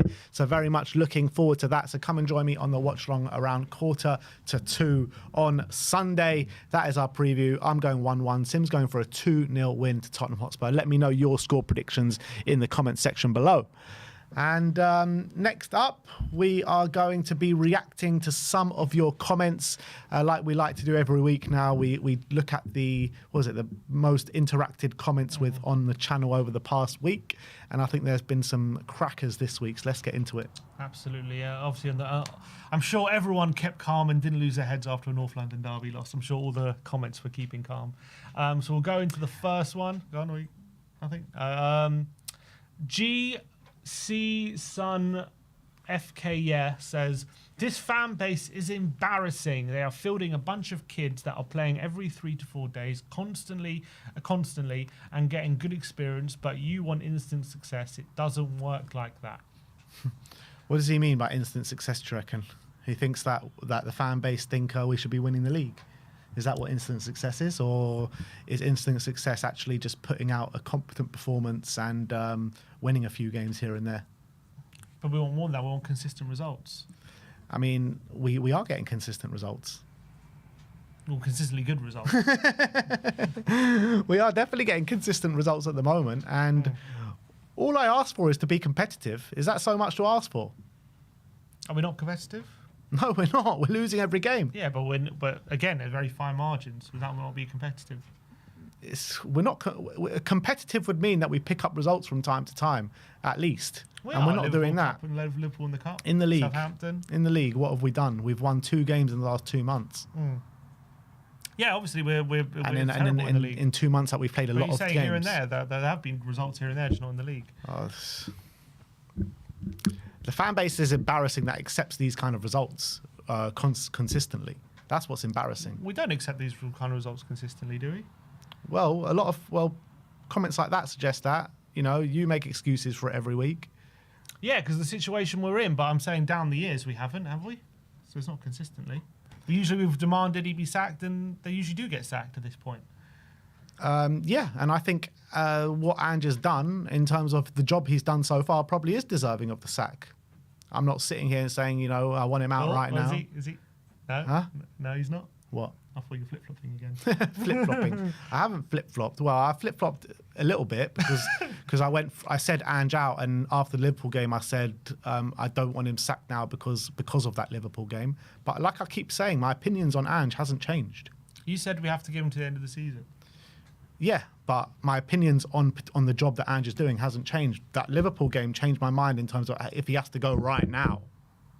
But I still think like the job he's done probably is deserving of the sack. But because we're in the semi-final and we've got a 1 foot in the final in terms of going to Anfield with the lead, then we should keep him in the job.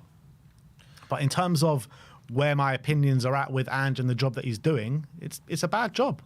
I never said he's doing a good job. Connor Fogarty says, did this guy actually say Spurs can still win a trophy this season? His brother needs to knock some sense into him because he's going to lose viewers. That's not an opinion. That's just absolute delusion. Seriously, cop on saying ridiculous stuff, Sim. I never said we can still win a trophy. We're still in 3 competitions. What do you mean? Can we? Will we? I don't know. I think we've got a chance. We're in a semi-final. We got a chance. We're still in the Europa League, and obviously FA Cup. We've obviously just say it, Sim. Just say it. What? Just say what you really feel. Can we win a trophy? Yeah, we're still in the cups. Say it, man. Say what? The treble's on. It is on. It's not off, is it? But no, but obviously the form we're in, I understand that it doesn't look like it right now. But I could see how we were playing before these injuries, and that's perfect for like being a cup team, in my opinion. The way we can blow teams away on our day, and we are still in the semi-final. We're in the semi-final, which we're leading, by the way. We're in Europa League. We need to get in that top 8, but we're still there over 2 legs when we play these European teams, and we've got players back and maybe some signings. Then there's a chance there. I'm not saying we will. I'm not saying it's likely, but I'm saying there's a chance. Of course we can. Yep, there's a chance like there is at the start of every season. But we're midway through the season. We're still in all the competitions, so there is still a chance. Yeah, not like the start. It's like you say, we're in the semi-final. We're in all the competitions. The only outlier there is being in a semi-final of a Carabao Cup. Everything else is pretty standard. Yeah, but we're still in them. That's the truth. That's the reality. There's no denying that. Mm-hmm. You can foresee maybe we're going to get dumped out of all the competitions. That also might happen. But they also might not, and we're still in all those competitions. And that's why I'm saying as well to give Ange the Carabao, or give Ange the time to get through these tournaments, because the Carabao Cup, whatever you want to say about Ange, and you know, Ange in, Ange out, Ange this, Ange out, what job he's done, the Carabao Cup, if you take that in isolation, it's been a very good, run. The teams that we've beaten, and Manchester United, Manchester City. Outside of everything else, it's been really poor. Not going to lie, like everything's been really poor, but the Carabao Cup in itself, you've got to give him the chance to win that. Chris Shell 6026 says, the fan base will completely flop the other way if we win on the weekend. No one can see the long term for more than 3 days, especially Ben lately. What game was that before? That was just after the Arsenal game. So he's saying if we beat Everton, yeah, that the whole fan base is going to flop, especially me. That's what he's saying. If we beat Everton, I guarantee you my opinions on Ange will not change. I can guarantee you that right here, right now. Right. I'll be happy that we won. Don't get me wrong. I'll be delighted that we won. But in terms of the outlook of the job that Ange is doing, a win at Everton is not going to change my mind. June Football says, Ben, you're way more patient than I am. Sim was mentioning later in the stream that we gave them a good game and was unlucky with a corner. Mate, 2 shots on target. We didn't dominate anything except possession in our own final third. I never said we were unlucky. The corner was unlucky, that's a fact. But I never said we gave them a good game. We deserved to lose. But the corner was a big turning point in my opinion. Not turning point because we were under the cosh, but was a big moment in the game, because if that was a goal kick, we might not go into half-time 2-1 down. It might be 1-0, and then who knows what happens in the second half. But yeah, we got what we deserved because we brought the pressure on ourselves, and I agree with that. Regardless of how they scored, we got outclassed in the game, and to get outclassed in a North London derby is never good enough. Whether you're bottom of the league, whether you're top of the league, whether you're in the Championship, no matter where you are, it's never good enough. You know, when they were going through their unbeatables and we were fighting relegation with the likes of like Neil Sullivan in goal and all these guys the squads that we had then, we always gave them good games, particularly at White Hart Lane. I know this was at the Emirates, but they had their own problems going into it. You know, they were on bad form they just lost in 2 tournaments to Newcastle and to Manchester United. Like, that was an Arsenal team. Yeah, I get it that it was a Spurs team there for the taking as well, but it was also an Arsenal team there for the taking, and we should have made more of a fist of it than we did. Yeah, they're better than us. That's the reality right now. Belgrade Wanderer says, don't be negative, Ben. You're only 14 points off top 4. Come on! The gap is widening. It's only 5 games. It can turn. Yeah. It is mad though, like literally, I know I say this every week because Newcastle keep winning, but like before December, Newcastle were literally below Tottenham, and now they're like above Chelsea now. They're above Chelsea. Yeah. It's mad how they've just turned their season around, but it's mad. They were inconsistent as well, and they just got their players back and just went on this crazy winning run, and now they're in. I don't think they were ever that far behind in terms of points though, because at that point, like Spurs were quite close to like the top 4. They were 12. We were 11th. We were like, yeah, but there was like 4 or 5 points between like top 4 and mid-table at that point. No, they were 12 points behind Chelsea. Was it 12 points? Yeah. Was it that many? Yeah. Fair enough. I mean, Chelsea are what? They haven't won a game. They haven't won a game in 5. 6, yeah. But I was just saying, it's crazy. But that's how quickly it can turn if you go on a run. But we need to go on that run. Roger Payne 5336 says, sorry, but what the actual genuine football experience, playing or otherwise, does Sim have? As his constant rebuttals to common sense facts given by Ben, as tedious as now, blindly coming back with nonsense most of the time, shows an ego-driven persona with other than filling Levy's and Co.'s coffers and kissing Ange's ass, cares not a jot about Tottenham's standards, ambition. The guy is happy to follow Spurs home and away, have one of the worst managers in our history, be 13th in the Premier League, 14th actually, mate, come on. Humiliated 6-3 at home, nearly lose to Tamworth, 11 losses already, laughing stock we are, yet he cares not. It's all about him being right on Ange. Interesting. It's got nothing to do with that.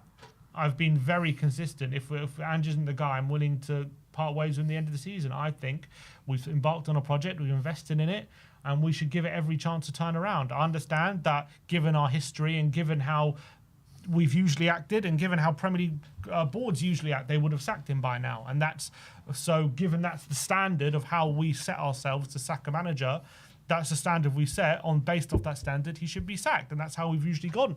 I think it's a breath of fresh air that we're not going in that direction, and I know people won't like to hear it, and I know we're in the situation we are right now, and it's the worst we've ever been. But I think if you're going to give this the chance to be successful, that's what it's probably gonna have to take, in my opinion. And if it doesn't work, then at least we can say we gave it every chance. But at the moment, while we're still in all the cups, and we're still halfway through the season, you just got to give him the chance to turn it around. I'm not sitting here saying he's definitely the saviour and he's definitely gonna turn it around. I just think he should be given the chance to do it, and I think there is a chance he can do it. So that's all I'm saying. I don't know what he's accusing me of. I don't care about Tottenham. I'm happy with where we are. I'm not happy with where we are. You don't care about Tottenham. I don't know what I'm saying Tottenham about don't care Levy. About you. I don't. You can take those accusations. All you care about is being right on Ange. You nearly had it. All you care about is Postecoglou. Come on, you were so close. So close. It's nothing to do with So even right that you need to try and prove me right on. Even that. I was right on that. Always trying it. But It's got nothing to do with being right on Ange. It's about what I think the football club should be doing. That's my opinion. It's got nothing to do with being right on Ange or not. I'm not sitting here saying Ange is definitely the right guy. I've never said that. But I just think that's the right course of action. But I mean, you just make a lot of arguments and excuses for him. That's the reality. I'm explaining why we're in the situation we're in. That's all I'm doing. Yes, there's one side where we haven't been good enough, all those different. There's also another side to it, which is also, in my opinion, just as valid. And I think that should be given a chance to rectify itself. That's all I'm saying. I'm just saying that's the side you believe in. Yeah, that's the side there's more truth to, in my opinion. But there's also valid arguments. I'm not saying there's no valid arguments on the other side. Of course, it's not good enough, and of course, he should be doing better. And of course, we can't be in the situation we're in. I understand all of that, but I think we should persist with it. That's my opinion. You could be Ange out in 7 days, in 7 games time. Potentially. I mean, it's a lot of games, but yeah, potentially. We'll have to wait and see how it plays out. Morzinski and MTB 3896 says, why is nobody talking about the impact that the way we play has on the players? Surely away at Arsenal, you don't encourage them by messing about with the ball at the back in the first 10 to 20 minutes. It's crushing the players' confidence. We're playing make it up as you go along football with no patterns of play beyond passing backwards. Enough is enough. 12 months of terrible form. He needs to go. Mate ball. I mean, what's he suggesting? We should be lumping it forward. First of all, we did lump it forward, and we got very little joy out of it because they got Saliba and Gabriel there, who are two of the most physical, strong, fast centre-backs there are in the game right now. So I don't see that being... I don't see that being a viable solution. Also, one of the moments where we were playing out the back was one of the moments we got through, which we got a chance from Solanke. So that was one of the moments we were playing out the back. Obviously, look, that's the only time in the game. Yeah, Arsenal, one of the best pressing teams there. They're very coordinated. They've been and Arteta's had this team for 6 years. He's got that press really down pat. He's got that press very well coordinated, and especially when you got the players we got along the back line. I think it's going to be very difficult to play out that press. I think it's very difficult to any team. That's why they concede so little goals. It's not just because they're a low block team. They're very good with their pressing structures. Very, very good. So, especially with the players we had at the back, it was always going to be very difficult. But again, lumping it forward, we did that, and it also didn't exactly help that much. They've got very physical defenders as well. So, I don't think it's just the way we play. I don't think it was Ange ask them to do stupid things in the middle, and that's why we lost. I think a lot of individuals let us down on the day. You look at the two sides, and one clearly got what it meant to play in a game of this magnitude, and the other side, you can pick out a number of players there that were just too like how many guys have come out and said it? Like Sonny said it, came out and said it. Ange came out and said it. They were too lackadaisical. They didn't take the game, as maybe as Arsenal took it. And you look at players like Lewis Skelly, you look at players like Gabriel. They wore their heart on their sleeve in that game, and I don't know too many players, maybe apart from Lucas Bergvall, Archie Gray, that did that for Spurs. Okay, fine. And Ange has got to be the one to drill that into them. I don't disagree with that, but he's talking about setups and the way we play. I just didn't think that was the major issue, in my opinion. I don't think it was because we were too exposed because the way we play or that. I don't think that was the issue. Donaldo says, Ben and Sim representing two sides of being a fan. Sim is the hopeful child, loyal to the badge and the dream. Ben is the old man, worn and tired, battered by the years of disappointment. There is merit in both positions. Ange is potentially a legend in the mould of Ozzy Ardiles and potentially an unheralded footnote in our history. I'm hopeful like Sim. I'm tired like Ben, but I love my club both through good and bad. Come on, you Spurs. Yeah, and what I think comment. I think that's a really good comment because no matter what you feel, about the manager, the direction the club is going in, what we all feel, and I think what me and Sim are very clearly evident, is that we love our club and we just want what's best for our club, and we want our club to be on the good path and be successful. Everyone's got different ideas about the best way and the best route to get there, but we can all clearly see by the arguments and the debates that we've had over the past couple of months that we both have deep-rooted love for this football club. Exactly, and I think, we know it's maybe those extra 3 years have taken its toll. He's saying Most definitely, you know. worn and tired and battered. I've been following Tottenham wards. home and away for longer. Started, your first away game was Grimsby. I mean, what a start! What a start! What was your first away game? Fulham away. We lost won. 1-0. Oh, we lost. Boccanegra last minute. Was that under Martin Yole? Martin Yole. Yeah. LKRPTPW says Ange hasn't improved any of the players apart from Spence and Decky. He is tactically inept and isn't good enough. The stats are horrific, yet people still accept it. So read that again. Ange hasn't improved any of the players apart from Spence and Decky. He is tactically inept and isn't good enough. The stats are horrific, yet people still accept it. Yeah, I mean, in terms of what players have been better this season than they have been last season. I mean, it's so hard to... I think it's so hard to, like, in the circumstances we're in, I think it's like when players are playing in the situations they are, like Van der Ven's missed most of the season, like Vicario's missed a lot of the season.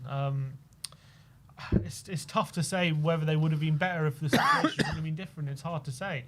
But yeah, in terms of what we've seen, I think Maddison's probably been better this season than he was last season, apart from maybe the first 10 games. And he can't get a start. Decky's been better. Obviously, Archie Gray and Berger have improved as the season's gone on. Who else is there? Brennan's probably been better this season than last season. Other than that, I mean, Son's obviously not been as good, but he's playing on the left. The problem is Solanke's a new player, and then all the other players like Bentancur. How can we judge Bentancur when he's been in and out? Richarlison's been injured. I can't say he's been better because he's not played. You know what I mean? Basuma's probably been better since the first 10 games. He's been better this season than he was last season since the first 10 games. Still not good enough though, is it? But the reality is that I just feel like there's been a clear, even with the injuries involved, and the injuries is probably a circumstance of it as well, that there's been a clear mismanagement of the squad. There has been. Like, you look at Reguilon, he's come in and put competent performances. Why haven't we used him more in the first half of the season when we've run a doggy into the ground? Why the hell, at the moment, while we're running Kulusevski in the ground, is Maddison not getting more starts when he's got probably, has he got the most goal contributions in the Spurs squad this season? Mm-hmm. Why the hell is he not seeing more starts recently when he's clearly a good player? Because I think the Liverpool game, he started in that game and then we lost 6-3 and I think it burnt him. So I think in the other big games he's decided not to start him. So because of that, you're going to run Kulusevski into the ground and probably get him to suffer an injury as well, the way it's going. I told you, it's not a choice between Decky and Maddison, it's between Decky and Brennan, pretty much. And Brennan's played a lot. So he's played either Brennan on the right or Decky in the middle. Maddison has also had some starts, but in the bigger games, he wants that physicality of Decky in the middle. So he's played Brennan. But there's no physicality right now because he's not offering that physicality. That's what I'm trying to say. He's not offering it. So why couldn't he play Brendan on the right and Maddison in the middle? He doesn't think that's the best course of action. Yeah, but that's what I'm saying. It's a mismanagement of the squad by not. Yeah, but you're positing that it would have been better if we didn't do that. We don't know that for sure. Well, it would have been better. I do know that for sure because Kulusevski would have got a rest and then he could have been more at it in the games where he does play. Or maybe he's just in poor form. We don't know that. We do know that. You can see it clearly on the pitch. He's running on empty. He can't compete physically, where all season he's been competing physically so well. And you're looking at other situations as well. Mickey van der Ven, Ange literally said after the game it was a risk to play him. He played him and he's been out for another month or however long it's been. There's been clear situations that have been a mismanagement of the squad. Clear. And Spence as well. How long it took Spence to get a game in this team. And look at him now. It's just the whole thing is madness. Yeah, I think I'm not saying he's perfect. He has made mistakes for sure. He's definitely made mistakes. But the mistakes have put us in this situation. I don't think all of it's down to him, but yeah, certain he has to take responsibility for certain situations like Spence. I definitely think he could have played him a lot more. I also don't think he wanted him to play at left back because I think right now what we're seeing, as much as he's been good at left back defensively, he does hurt us in possession. I think, in my opinion, and overplaying a doggy was any better. Overplaying a doggy was any better? Like, you're running players into the ground when you've got fresh players there. Like, I don't understand how you can't see it. That was, yeah. He should have given Spence more game time. But again, he didn't really consider Spence a left back. He sees him as a right back. He considers now playing a right back and left back because we need to, but he didn't consider Spence a left back. Obviously in the Europa League he did rest a doggy. He wasn't playing every game. He was playing Gray there sometimes as well. But in the Premier League he has played him. Didn't Spence play left back in pre-season? He played right back mostly. He played left back when he came on against United and Coventry earlier in the season. Exactly. So why not give him more minutes at left back? It just makes no sense when you can see the clear, what is going on. What is going on? A doggy injury after injury. Well, even at the start of the season, he didn't have a pre-season, and he just throws him in there straight away. 90 minutes. You just lied there. It's not true. How did I lie? Because in the first few games, he wasn't playing 90 minutes. He actually eased him in. So how long was he playing? I think the first game it was 45 or 60, and then he progressively got more and more. He eased him into that. He eased him into the season. He didn't play 90 2 minutes. games? 2 games? I can't remember how many and exactly. Then he started playing 2 games a week? But he wasn't. That's my point. He didn't. He was resting him in the Europa League as well. He wasn't resting him because he had to come on after 10 minutes and now come on after 15 minutes. Some games he did. That's obviously not his fault. Ange's fault that had to happen. But some games he had to come on. But it is Ange's fault that he kept playing him in the league. There was no need to do that when you've got an adequate replacement in Spence, when a doggy's not giving us what we need. And also when he did get injured, again, it was because Spence was suspended. He was actually going to get a rest. And then Spence, he said he was going to not play a doggy and play Spence, and then Spence got suspended and he had to play him. But how many times as well? It's not even just a doggy, Porro as well. Porro as well there was a clear period where he was just completely running on empty, and he just refused to play Spence, and then he finally did. Well, he had to play Spence left back. He would have played Gray, but he's had to play centre back because he's picked up injuries, because we've had all those injuries at centre back. So look, I'm saying he's not been faultless, but not all the situations, not all down to him. JMP016 says, hot take. In the beginning, I didn't even mind the occasional loss because at least we played good football. I don't even like the way we're playing anymore. We can't even keep possession of the ball against Tamworth. Let's be serious. The manager has no plan B. His taxes were found out and he was just hoping that our big players would bail him out with their big performances. The only reason we're still in the Cups isn't because of the football we play. It's pure luck. Use the eye test and see it for yourself. I mean, in terms of being still in the Cups is luck. I don't agree with that, because I think we've reserved our best performances for that competition. I don't think any game, apart from Coventry, I don't think there's any game we've been lucky to go I guess through. that was lucky, yeah. That was lucky. But I don't think any of the other games we've been lucky to win. Yeah, but I guess that one game was lucky. So probably a bit lucky against Tamworth as well. I'm talking about the Carabao. Yeah, Tamworth we were a bit lucky as well. We obviously, once it got to extra time, it was pretty comfortable, but definitely we were terrible in normal time. That's definitely true. And with that last-minute chance.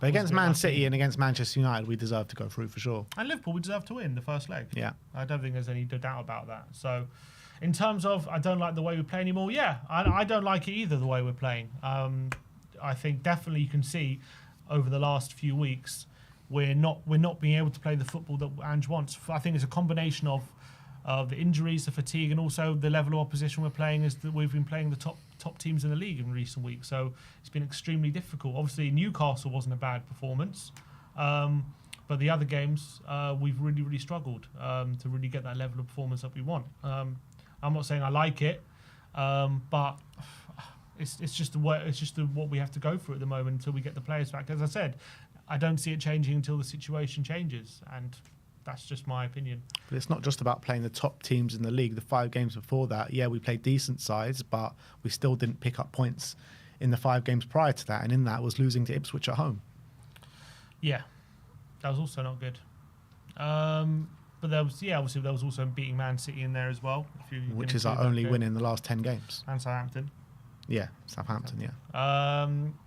Songkang1574 says Ange will be gone when we lose to Liverpool and Villa. Mason will be interim until the end of the season. Save us from relegation by playing more conservatively. We'll bring in a new manager in the summer, but it won't work out with him either because Levy will never really back any manager and the cycle will begin again. Yeah. Well, that's what I'm saying we should avoid, is my point. And obviously, I think my point is we should do our best to avoid it. Obviously, there will be a point where it's too much, and that might well come. I'm saying right now, in my opinion, we haven't hit that point, and I think we should give it the best try. But you think that if what he says is true, and Ange does lose to Liverpool and Villa, and we're still in the same position, same form in the league, then yeah, we'll probably have to cut. We'll probably have to. That'll probably have to be that, I'd have to say. But that's not the situation. Sim's on the brink, people. Sim is on the brink. Far from it. We're not going to hit that stage. We'll have to wait and see, won't we? Mm-hmm. But that is it. Is that it, yeah? Yeah, that's it. That is it. That is the comments that we'll be reacting to. We'll see you next week for another episode where we'll be reacting to your comments. So get your comments in, people, and we will be reacting to them. But thank you, everyone, for joining us for that. And we're going to finish off on the stream doing some on-the-ball content, starting off with Review the Prem. The current scores on the doors are 172 to Sim, 193 to myself. And the way the scoring works is 5 points for a completely correct scoreline, 1 point for a correct result. And the star man, once you pick that man, you can't pick them again for the rest of the season. 5 points for a goal, 2 points for an assist. And let's see how we did on the weekend, or the midweek fixtures, starting off with Brentford against Manchester City. The game finished 2-2, and we both went for 2-2. So Desmond's all round and 5 points each. And you know what? Brentford should have won this game, man. Brentford should have definitely won this game. They peppered Man City for the majority of the game. How many chances did Man City clear off the line? It was like 3 or 4, literally. They were tearing them apart, Brentford. They really were. And it's like every time a shot got clear off the line, Man City went up the other end and scored. And I really felt for Brentford in this game because they should have got 3 points. They were also 2-0 down going into the last 10 minutes. So from that point of view, you could probably argue they did well to get a point because Phil Foden, again, coming up trumps and getting a goal. He's back in the goals recently. A couple of goals, didn't he? Sorry, he scored in this one. So he seems to be back on form. And Man City definitely... Going forward, they seem to have a bit new energy about them recently. Maybe having De Bruyne back in the team has really helped them. But Brentford clearly exploited what we thought they would exploit, which is that lack of physicality. Defensively, they still leave so many holes. And I think when you got people like Mbeumo and Wissa, they're just so perfect for exploiting that. And they were really unlucky, probably to be 2-0 down when they were. But they got back in the game deservedly, so they got a point. And if there were any probably lingering hopes that if City could go on a run and get themselves back in the picture of the title race, that point probably killed any lingering hopes. Yeah, probably. But yeah, still a fair chunk of the season to go. But I think they can get top 4. But I think a title challenge is beyond them. Yeah, top 4. I think they'll be feeling a lot better about because they're now unbeaten in 4, City. To be fair, and it's there's a draw. They've 2 draws and 2 wins. So starting to get the results again, Man City. To be honest, and they're not losing all those games like they were. So. I think they'll be feeling a lot better. They're 3 points behind Newcastle, so they'll be fancying their chances of getting back in that top 4 for sure. Next up, we go to Stamford Bridge, Chelsea against Bournemouth. It finished 2-2. We both went 2-1 to Chelsea, and Bournemouth were 2-1 up going into the last minutes of the game, and Reece James scores in the 5th minute of stoppage time to salvage a point for Chelsea. I don't know what's going on with Chelsea at the moment, but they can't seem to buy a win 5 games for love nor money at the moment. And an injury-ravaged Bournemouth go to Stamford Bridge. But yeah, they were leading going into stoppage time, but I think Chelsea probably did more than enough to probably win the game. Yeah, Chelsea shouldn't have been. I think they're all kicking themselves when they gave away that penalty because they should have been out of sight by that point. They went 1-0 up. Obviously, Palmer, lovely finish. What composure! The guy just has ice in his veins. It's unbelievable composure from Palmer to score that goal. And then they just contrived to miss a number of unbelievable chances. Jackson being the main culprit, to be honest. He did hit the post, but they were just missing way too many sitters. And when you leave the game open, especially against a team like Bournemouth, they can always punish you. And Clive had got a penalty. And then Semenyo unbelievably put them 2-1 up. And you're thinking, wow, Chelsea are going to lose another game. That would have been 3 losses in a row. No, it would have been 3 losses in 4 if they had lost it. But Reece James coming up the free kick last minute. To be fair, it didn't look like that equaliser was going to come because, yes, they should have been out of sight before the equaliser from Bournemouth. But after Bournemouth went 2-1 up, it looked like Chelsea were running out of ideas and it needed that special bit of quality from Reece James back in the team, back playing, and maybe a timely reminder of what quality he does have when he's fully fit. It's a nice free kick, albeit I mean, it's one of those where the keeper will be a bit disappointed. I know it went in off the post, but it wasn't like top bins or anything. So maybe a bit of disappointment. He got beaten on his side, but really nice free kick from Reece James. But again, as you say, 5 without a win now for Chelsea, and from cert to top 4. They're now in a massive dogfight, and they're now City are 2 points behind them, Villa are 2 points behind them, Bournemouth are 3 points behind them in 8th, and Brighton are 6 points behind them in 9th. So they're really dropping quite a lot at the moment. Yeah, who have they got? A lot of knives out for Maresca, obviously. Not like Maresca out, but a lot of people saying what's going on at Chelsea. Why are the performances turned? Is this it's not even like they've had a tough run, really. Is this a bit similar to Maresca at Leicester, though? Like maybe it's not exactly the same because they were flying at the top. They were like many points clear, and then they dropped out. They went second, and then they kind of salvaged it towards the end of the season. And look at they've played Everton, Fulham, Ipswich, Palace, and Bournemouth. They haven't won any of those games. Yeah, it's not like they've had a really difficult run. And you know what? Chelsea go to Man City away in a couple of weeks. Massive game. So that is a massive game. But I think it was really important. It was really important in this game, though, for Chelsea not to lose, because if they lost to Bournemouth, then all of a sudden Bournemouth are proper breathing down their necks. I mean, it's still. I mean, they are already, but I mean, it could have even be. Yeah. It would have been. They did well level points. Yeah, they did well to salvage a point, but 5 games in a row without a win. Yeah, it's not good enough for them. Really poor. So I mean, I wonder how, because everyone was praising Rashford a lot, and I'm sure, look, he's still 5th, he's still doing well, but if they were to. As we've seen with Spurs, you go on a bad run of form and you can very quickly slide down the table with how tight it is there. And if they don't start picking up wins, all of a sudden, in a couple of weeks, they could be 8th or 9th. It's true, but like the expectancy for Chelsea going into this season, it wasn't the challenge for the title. It probably was to be in and around Europa League, a top 4 fight. And that's what they're in right now. Right now, yeah. Yeah, for sure, of course. I don't deny that. I'm just saying in a couple of weeks they could be 8th or 9th. Yeah. Because that's how things can change. But fair play to Bournemouth. A lot of injuries. They had no Evan Nilsson, no Unal, and they got the point. They should have been out of sight probably, but they stuck in there and they got themselves a point. So fair play to Bournemouth. And they're now unbeaten in 5. So fair play. Let's go over to the London Stadium in a London derby between West Ham and Fulham. It finished 3-2 to West Ham. Sim went for 2-1 to West Ham. I went for 1-1, so Sim gets a point for this one. What is Alex Iwobi cooking this season? I know he was on the losing side, but another 2 goals for him. I know, but did you see the 2 goals? I didn't see them. Both of them were crosses that went directly. Oh, really? Yeah, both of them. Two direct, and they were the same. When it's going for you, it's going for you. You know what I mean? And it's going for him this season. 2 in-swinging crosses. The player runs in front of the keeper, and he just completely misses it. It happened twice. But the Potter era is up and running. West Ham at 3 points. I didn't see much of this game, but he did play Lucas Paquetá in the 9, and then he got on the score sheet and the winner. I think West Ham got massively fortunate in this game. Did they? Yeah, massively. Just because of the goals they scored. The first one from Soler. But you're saying Fulham's goal were massively fortuitous as well. So every goal was pretty much. I think Fulham were the better team, albeit their goals were fortuitous. But West Ham they had 4 shots the whole game. Scored 3 goals, and the 4 shots they had, the first one, Pereira plays the ball across the face of goal, completely misplaces the pass, it falls straight to Soler, who just buries it into the empty net. The second, then Souček scores within a minute and they just capitalise a bit of momentum. They score within a minute of that goal, and then Paquetá in the second half. The keeper plays it straight to him and he puts in the empty net. So they just got completely basically gifted 2 goals, and that's what won them the game here. And that's based off of 4 shots they had throughout the whole game. So they got very lucky to win this game.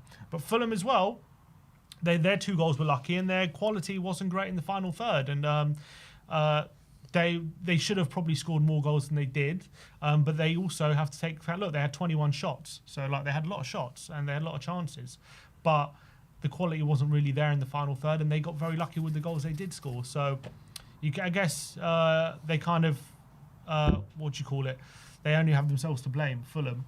But fair play to West Ham, first win under Graham Potter, but it wasn't a performance for me that said they still don't have a hell of a lot of work to do, in my opinion. Yeah, fair enough. I mean, even in Potter, Potter side to have 44% possession, that's not how he wants to play. Was that his first game or second game? He had the FA Cup game, the first Premier League game. Yeah. Let's move on to the top of the table clash. Nottingham Forest against Liverpool. It finished 1-1. Both us going for 1-0 to Liverpool. That prediction was out the window after the first 8 minutes with Chris Wood put Nottingham Forest 1 goal up. And I thought it was just another unbelievable defensive display from Nottingham Forest. I thought, Liverpool had a couple of chances here and there, but I think Mo Salah was really well shackled in this game, man. And I think Nottingham Forest got to be really proud with the performance they put in. I think they had more than a couple of chances here and there. I think they were very unlucky not to win this game. I think first half, Forest were brilliant and they got the lead. They're just so unbelievably efficient in the final third. I don't understand. Every chance Wood gets, he scores. It's crazy. They just are incredibly efficient when they're in their counter attack. Again, Elanga in the middle. He's on an unbelievable run of form. Brilliant through ball to Wood, and it's not an easy finish on his left foot, tight angle, and he just buries it far corner. Brilliant. And I thought Liverpool really did toil away in that first half, and they struggled to lay a glove on Forest. But I did think that completely changed in the second half. They made the changes. They got the goal through Jota with his first touch, wasn't it? Yeah, and then I thought Matt Sells was absolutely phenomenal. He was, to be fair. What a performance! That might be one of the best goalkeeping performances of the season, because Liverpool had a series of good chances at 1-1 to win that game. And if it wasn't for Matt Sells, that could have been 2 or 3-1 at least. I thought. Where did he pluck him out for? He's such a good keeper. They signed him for like under 10 million, in the French league. He's been brilliant, absolutely brilliant, and unbelievable. Like Forest, they offered very little in that second half. They had 3 shots and didn't really force Alisson to anything. They were just trying to see out their win. They didn't. They actually conceded from a corner, which is unlike Forest. But Liverpool, again, is similar. It's very similar to a lot of the other games that they've dropped points in, maybe apart from the Man United game. But when you look at the Newcastle game, the Fulham game, and this game where they've dropped points, yes, they have dropped points, but I just can't help but coming away from that game thinking they definitely should have won those games, and there's a lot to take out of those games. They probably come away with a lot of credit. However, at the end of the day, they did still drop points. So when you drop points when you're in a title race, that's always going to lead to negative feeling and not good form. But the Newcastle game, considering the form they've been on since that game, that's actually probably a really good point in hindsight, and they probably should have won that game considering they conceded in the last minute. Fulham, they were 2-1 down with 10 men, and they probably should have won that game with the chances they created and got a point. And then this game, 1-0 down, away at the best defence in the league, probably, apart from maybe Arsenal. And they, again, should have won that game if it wasn't for an unbelievable keeper performance. So I find it too hard to be overly critical. But I guess when you put into context recent performances, United in the league, Spurs in the cup, and this one, the results haven't been good recently. Yeah. I mean, there has been games where they've won and they haven't been at their best as well. You look at the Southampton game. They got away with one that game, and I can't remember off the top of my head, but I think there have been a couple more in there as well. So I guess it's give and take, but Liverpool have been the best team in the Premier League so far this season, and the reality is they have dropped points in the last 2 games, and they've let other teams back in the title race. Yeah, they're still 4 points clear with the game in hand, so I don't think they'll be overly panicking yet. But if that gap gets shortened, then I think we've got a real race on. Yeah. All right, what is next? Next is Everton against Aston Villa. 1-0 to Villa. We both went for Everton wins in Moyes' first game. Sim went for 1-0. I went for 2-1. To be honest, I didn't see much of this game, but I heard that Everton deserved to lose. Yeah, I think it was a tight game, as it always is with Everton. They don't really give much away, but they also can't really seem to score many goals. But Villa, Ollie Watkins, by the way, who's brilliant response, Ollie Watkins, to being left out of the team for Duran. And after his red card, I think he's scored in every game, hasn't he? Since Duran's come out. Or at least 2 and 3. 2 and 3, I think. 2 and 3, and an assist maybe in the other one. Oh, he's done very well. He's done very well since he's a good response to Duran being left out. And he took his goal really well, through on goal, and they took their chances. Villa. I don't think the Villa were unbelievable, but they probably just about edged it on chances. And I think the story of Everton's season continued, not being able to score when the chances present themselves. Calvert-Lewin, probably the most guilty party in this one, missing a once again chance. Especially that one in the last minute. He missed an unbelievable chance in the last minute and hit it over the bar. So David Moyes said he's struggling to see where the goals are coming from right now, but they have to start scoring soon because they are only 1 point clear of the relegation zone, so they're in a massive dogfight. Yeah, and a big relegation game this weekend against Tottenham. So we'll see how that one pans out.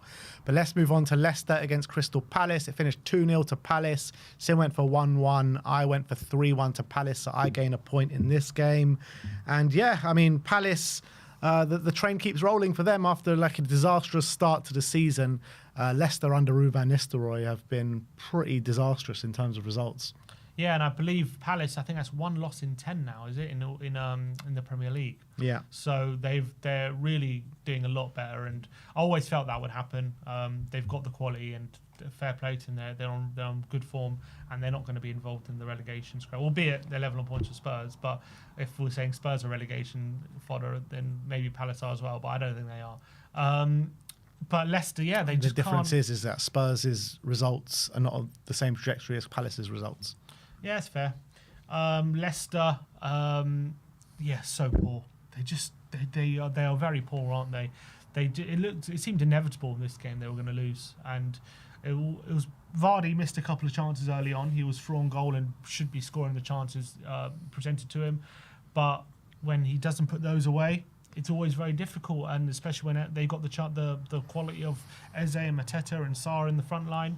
They're always going to hurt you, and that's what they did. Mateta found his goal with a brilliant round in the keeper, and then Guehi with a brilliant finish, by the way, volley at the back post from a free kick, and Palace again deserved the victory. Yeah. Next up, Newcastle against Wolves. It finished 3-0 to Newcastle. I went for 2-0. Sim went for 2-1, so we both gained a point here.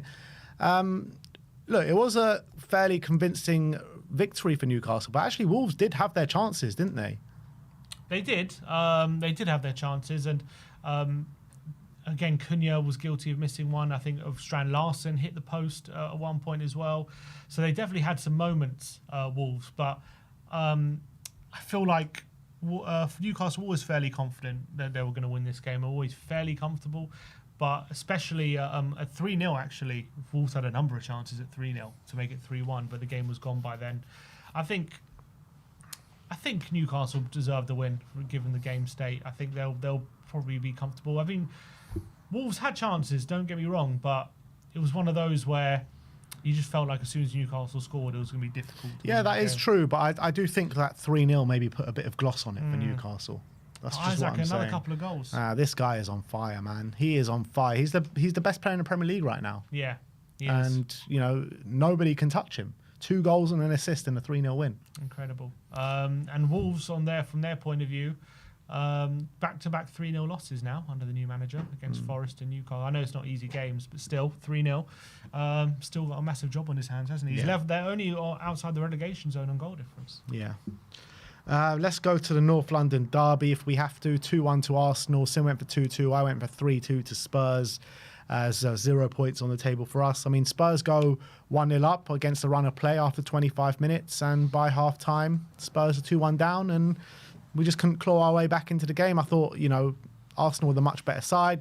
They wanted it a lot more than us, and I thought just some poor performances out there for Tottenham. And when you're judging that performance to the performance at the Emirates last year, it's just, you know, miles apart, isn't it? Yeah, I think Arsenal deserved the victory, were the better team.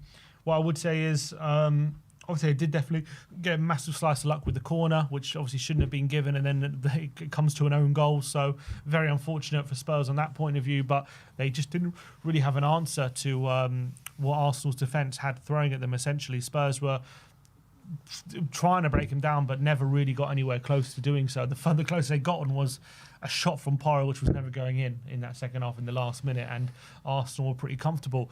But yes, Arsenal definitely put themselves back in the title race with that win, closed the gap to Liverpool to 4 points, albeit Liverpool do have a game in hand.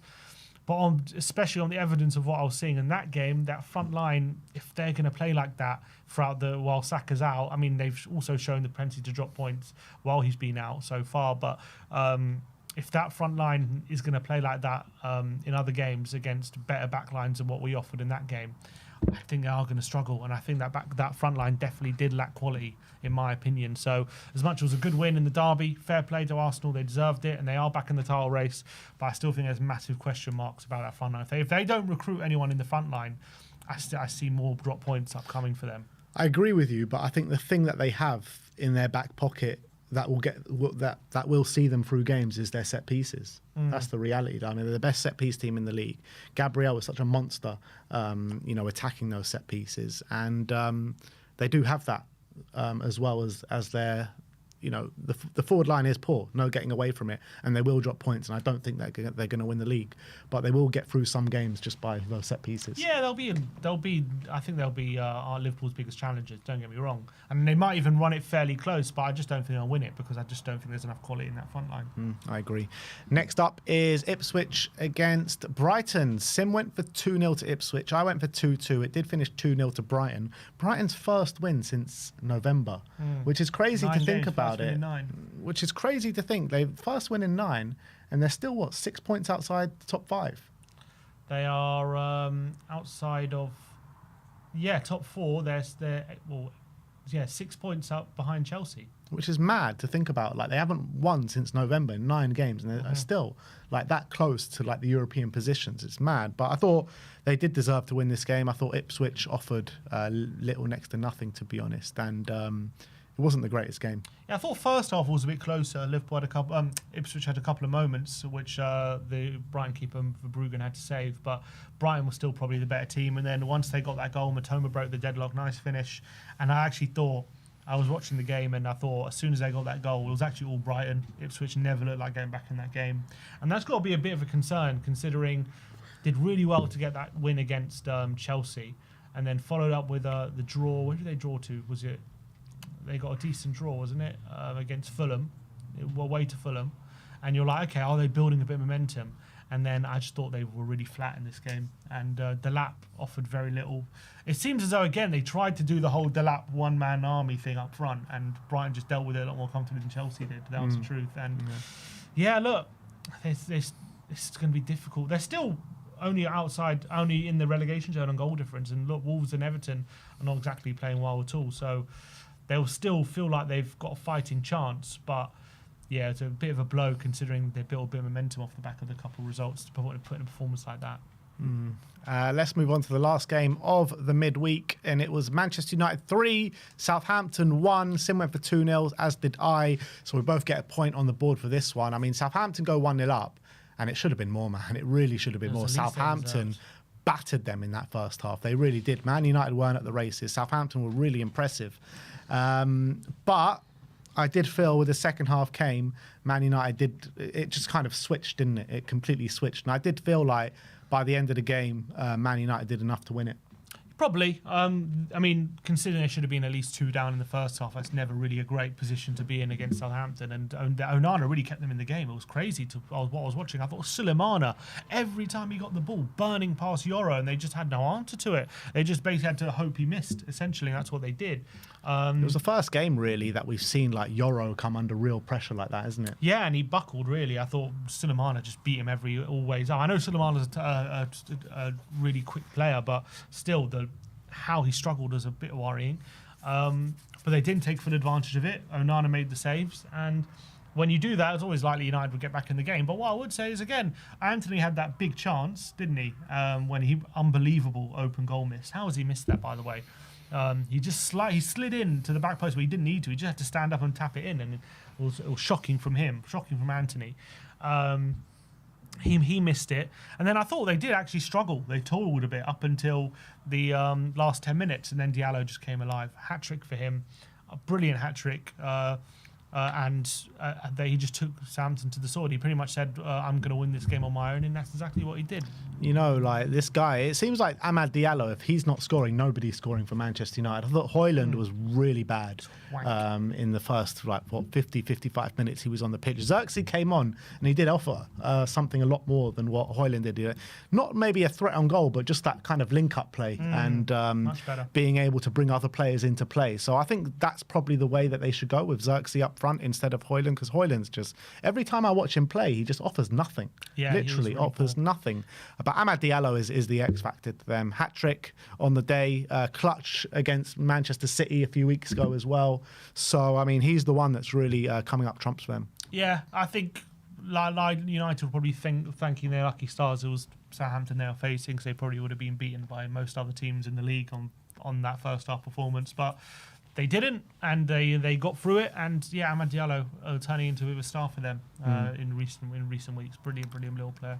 And we move on to the star men. Sim went for Bruno Fernandes, 0 goals, 0 assists, another blank. Yeah, it's not great. He got one off the line, and I think he hit the post as well, but wasn't great on the day from him. And I went for Ismailia Sarr, who got me 2 points. A nice assist for Ismailia. And that brings the score to 180 to Sim, 203 to me. I've broken the 200 mark, and I've extended my lead by, 3 points, I think, this week. Yeah, for now. All right, well, that is Review the Prem, and we're going to move in to Predict the Prem. And as you can see on the scores, it's 180 to 203 in my favour.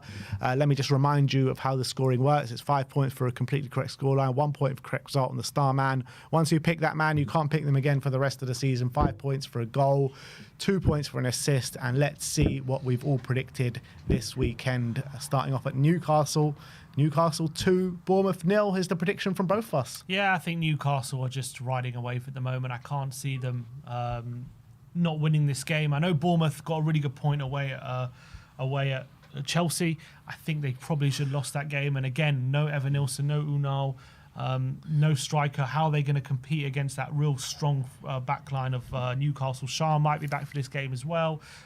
Newcastle have really gotten better defensively since Botman's come back.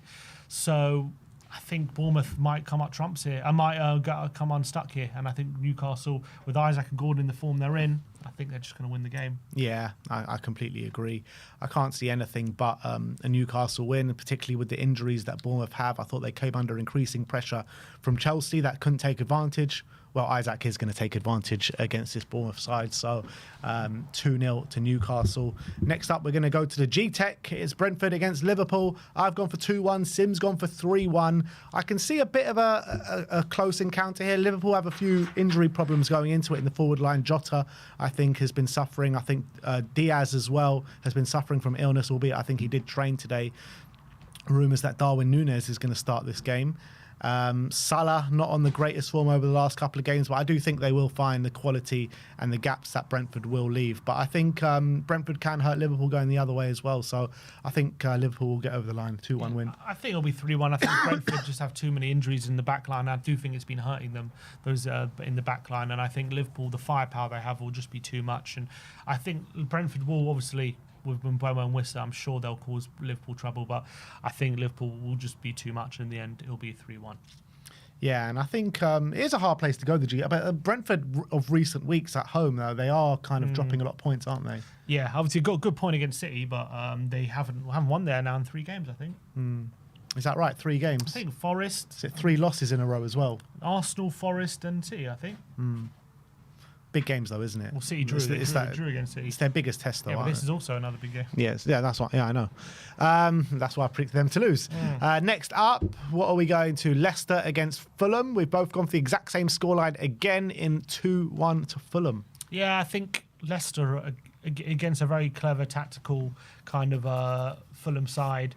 I think I just can't see them getting over the line and being solid enough to stop Fulham from scoring. I know Fulham actually haven't been in the best form in recent weeks. I think in the last 5 games, 1 win, but it has been 3 draws in there as well. But Leicester is just conceding goals left, right and centre.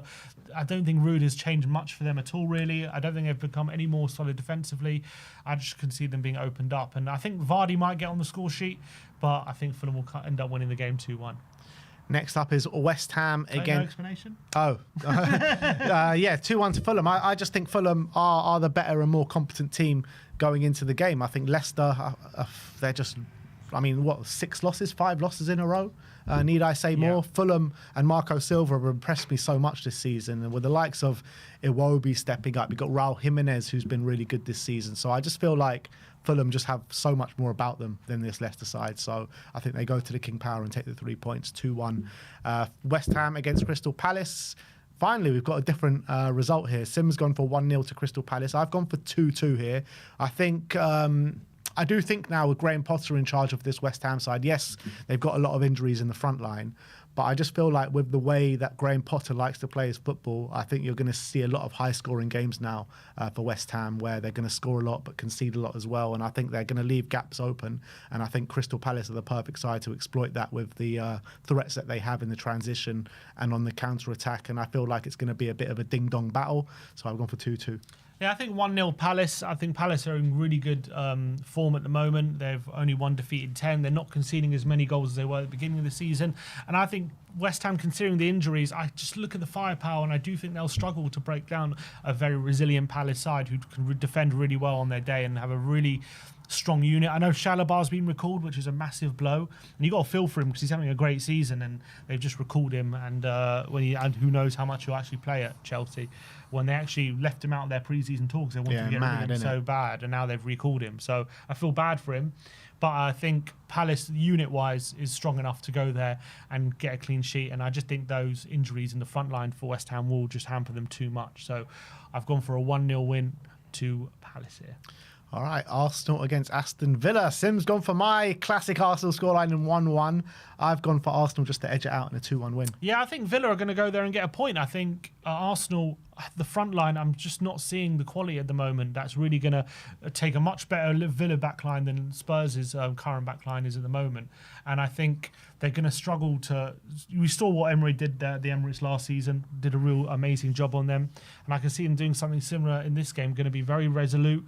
It's going to be hard for Arsenal to break him down. And I think as well, that with Watkins in really good form at the moment, they could potentially hurt Arsenal with a goal going the other way. And I don't think Arsenal will get more than a goal here. So I've gone for a 1-1 draw. Yeah, I've gone for 2-1. I see Arsenal being a real threat from set pieces, obviously, but I think they're going to take the kind of energy and the good feeling that they had around the place in the North London derby into this game, and I think they'll just about nick the game. I think it'll be very tight. Don't get me wrong. It could be like 1-1 going into the final minutes, and they'll find some sort of set piece off Gabriel's backside or something like that. But I'm looking at Villa, and yes, their results have turned a little bit, unbeaten in their last 4 and wins in their last 3. But I just feel like whenever they come up against the big sides or sides on form, they do kind of leave you wanting a bit more and more or less lose or draw the game. I know they beat Man City, but I mean they lost to Newcastle, they lost to Forest recently, they lost to it was the Newcastle game they lost recently. So I feel like in these kind of games it's the games that they're going to drop points in. So I've gone for 2-1 to Arsenal, unfortunately. Moving on to Goodison Park. Tottenham's last ever game at Goodison. Sim has gone for 2-0 to Spurs. I've gone for 1-1 in what, this is the way it usually goes when Spurs go to Goodison. I think Moyes will have them up for it. They'll be smelling blood. Spurs, on the other hand, we're just finding it so hard to just, make our way through games, particularly in the Premier League. And I feel like Everton are going to kind of physically dominate us a little bit, but I feel like we will find a goal. But I feel like Everton will hurt us as well, so 1-1. I'm just backing Tottenham that we just need to get a win in this game, and I think Everton are really struggling to score goals. And just the way Moyes looked a bit lost after in his interview about how they're going to score without kind of adding quality in certain areas, and I don't see them obviously signing anyone before Sunday. I think he seems to be scratching his head a bit, and I think they're going to really struggle to score goals in this game. I know even against our backline, but I think hopefully. We've had some really difficult games coming up, and this can be a bit of a let-up when it comes to that, and we need to start getting wins on the board. And Moyes obviously got a big job to keep Everton up, but I just feel like in this game they're still going to struggle to score, and Tottenham will dominate, and hopefully an early goal will help just open up Everton a bit more and we can take the win. So I'm going for 2-0 to Spurs. Manchester United against Brighton. Sim's gone for 2-1 to Brighton. Yeah, I think Man United are up against a Brighton. First of all, they all did. Every year they seem to lose at home to Brighton. It's true. Brighton seem to have something over them, but obviously it's a different manager this time. I think Danny Welbeck being back for Brighton is actually really big. Is he back, yeah? He came on against Ipswich. Oh, right, I didn't realise. And that's actually a really big... I never thought I'd just be saying that, but that's actually a really big player for them, because I think... He's actually physically, he's actually a real big threat in behind, and as well, he's really good at holding up the ball and things like that. Albeit not the best finisher, although he's scoring a lot of goals this season. I think him being back can give them that presence they've really been missing with him being out. I think João Pedro has kind of toiled away up front, and they've really missed his presence. And I think that can go a long way to stretching that backline United. I still think United don't look right under Amorim. I know results recently, they did get the draw against Liverpool, they did get the win against Arsenal, and they just about beat Southampton. So the results on the face of it are definitely turning, but what from myself against Southampton, if they perform similar, I just can't see them beating this Brighton team, and I think Brighton will have more than enough opportunities to score against this United side. So I've gone for a 2-1 win to Brighton. Yeah, Brighton got their first win since November in the last game out, but they've kind of like been the draw specialists in the league this season, haven't they? And with Man United going into this game with a bit of confidence after the Arsenal, Liverpool, and a hat-trick in the last 10 minutes from Amad Diallo, I just feel like there'll be goals at both ends. I think it's going to be a really open game, a good one to watch. Man U will try and make it a bit difficult for Brighton with that three at the back, but Brighton will exploit that with Danny Welbeck. Now I know he's in the team, but I think Man United have the tools to hurt Brighton as well, with Amad Diallo being the man of the moment. So I couldn't really split them. I've gone for 2-2 and the draw specialist to get another draw. Next up is Nottingham Forest Southampton. Both of us gone for 2-0 to Forest. I don't think this one needs too much explanation. Forest been brilliant this season, and I think after the Liverpool game, it's pretty much the perfect game for Nottingham Forest to have. I think they'll soak up the pressure that Southampton try and put them, and they'll hit a few goals on the counter-attack, and I think Forest will win. Yeah, I think I can't see Southampton scoring against this resolute Forest side. They're just so well drilled, so well organised. Milenkovic and Murillo, that whole defensive unit really are doing an outstanding job. And Southampton, I know they had their chances against Man United, but Forest won't be that open, and they're not going to give them that chances. And I think Forest is so efficient in the front line. They just keep finding goals from somewhere. Chris Wood just keeps banging them in, and I think they should be able to get goals again in this one. So 2-0 to Forest. Ipswich against Manchester City again. We've gone for the exact same scoreline in 2-1 to Man City. It's not good for you going through these same scorelines every game. But yeah, I feel like Man City starting to turn a corner a little bit, albeit against Brentford it wasn't the greatest performance, but they did find ways to put the ball in the back of the net. Against an Ipswich side who flattered to deceive last time out, I feel like Man City will win the game 2-1. Yeah, I think Ipswich will probably be up for it, like they were against home to Chelsea, and they put in a really resolute display. But I just can't see them. I can't see Liam Delap dominating that backline as much as he did against Chelsea, and I can't see them being as resolute against that City front line. With now, I don't know if Kuzanov's going to be available. Is Mamouche going to be available? I don't know if all these players will be available. But I don't think so. Either way, with De Bruyne back in the team and Savio's been a lot better in recent weeks, and Foden's now back on form, and all of a sudden, now you're seeing and I didn't even include Haaland. So now you're seeing that they're fresh off his new 9-year contract. Yeah, exactly. Unbelievable contract that is. So, I think City should be able to comfortably. Well, I say comfortably. I've only gone for 2-1 because I do think Ipswich are going to put a real fight on, but I can't see them getting over the line. So 2-1 City.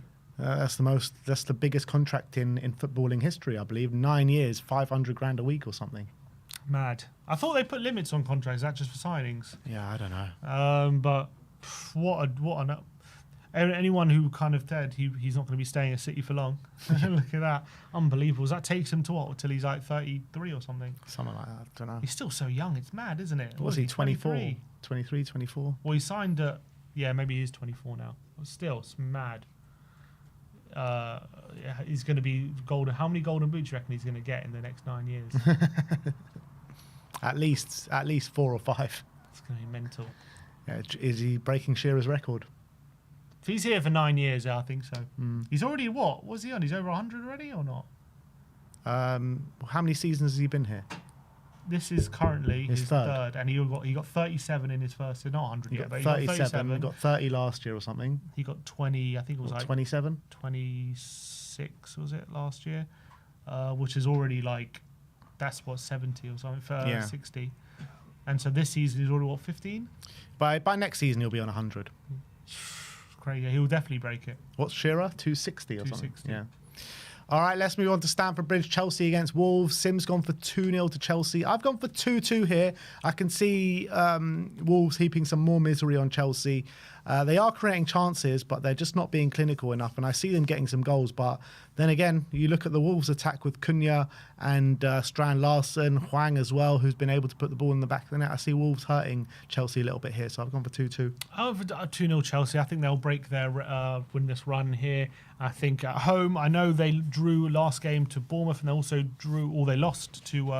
drew to Fulham at home, but they should have beaten Bournemouth. They had enough chances, and I think 2 back-to-back 3-0 losses for Wolves, they'll be kind of low on confidence. I'm sure they'll have some chances, but again, I know Cunha came off the bench against Newcastle, so maybe he'll play here, but I think they'll lack the quality to take advantage of it. So I think Chelsea will win here 2-0. Although Palmer might be out, they might have had a few injury doubts. So if that happens, could be different, I guess. But yeah, I saw those injury problems, and I changed my scoreline from 3-2 to 2-2. I did have 3-2 in there. Yeah, 2-0. I'm still going for 2-0, even if Palmer's out. All right, and we move on to the star men. Sim has gone for Morgan Gibbs-White. Yeah, home to Southampton. He's in good form. He's smashing it at the moment, Gibbs-White. And I think it's a good time for him to get some goals. Yeah, and I'm going for Lucas Paquetá.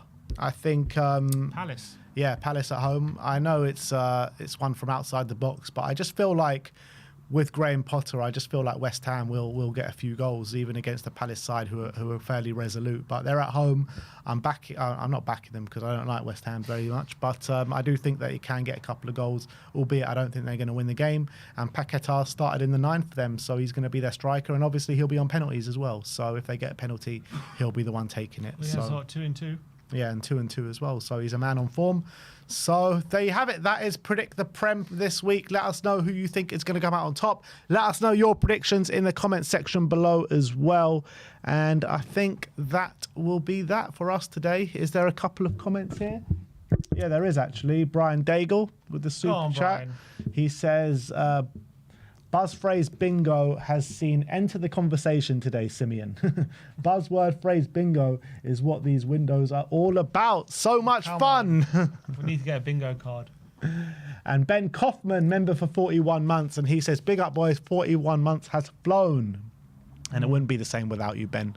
It would not be the same without you. And last but not least, Ian JD says, guys, 1.14 points per game, 0.8 points from our last 10 league games. This is more than just an injury crisis. I can't see where our next win is coming. Well, look forward to Sunday, mate. Come on. It's coming. It's coming.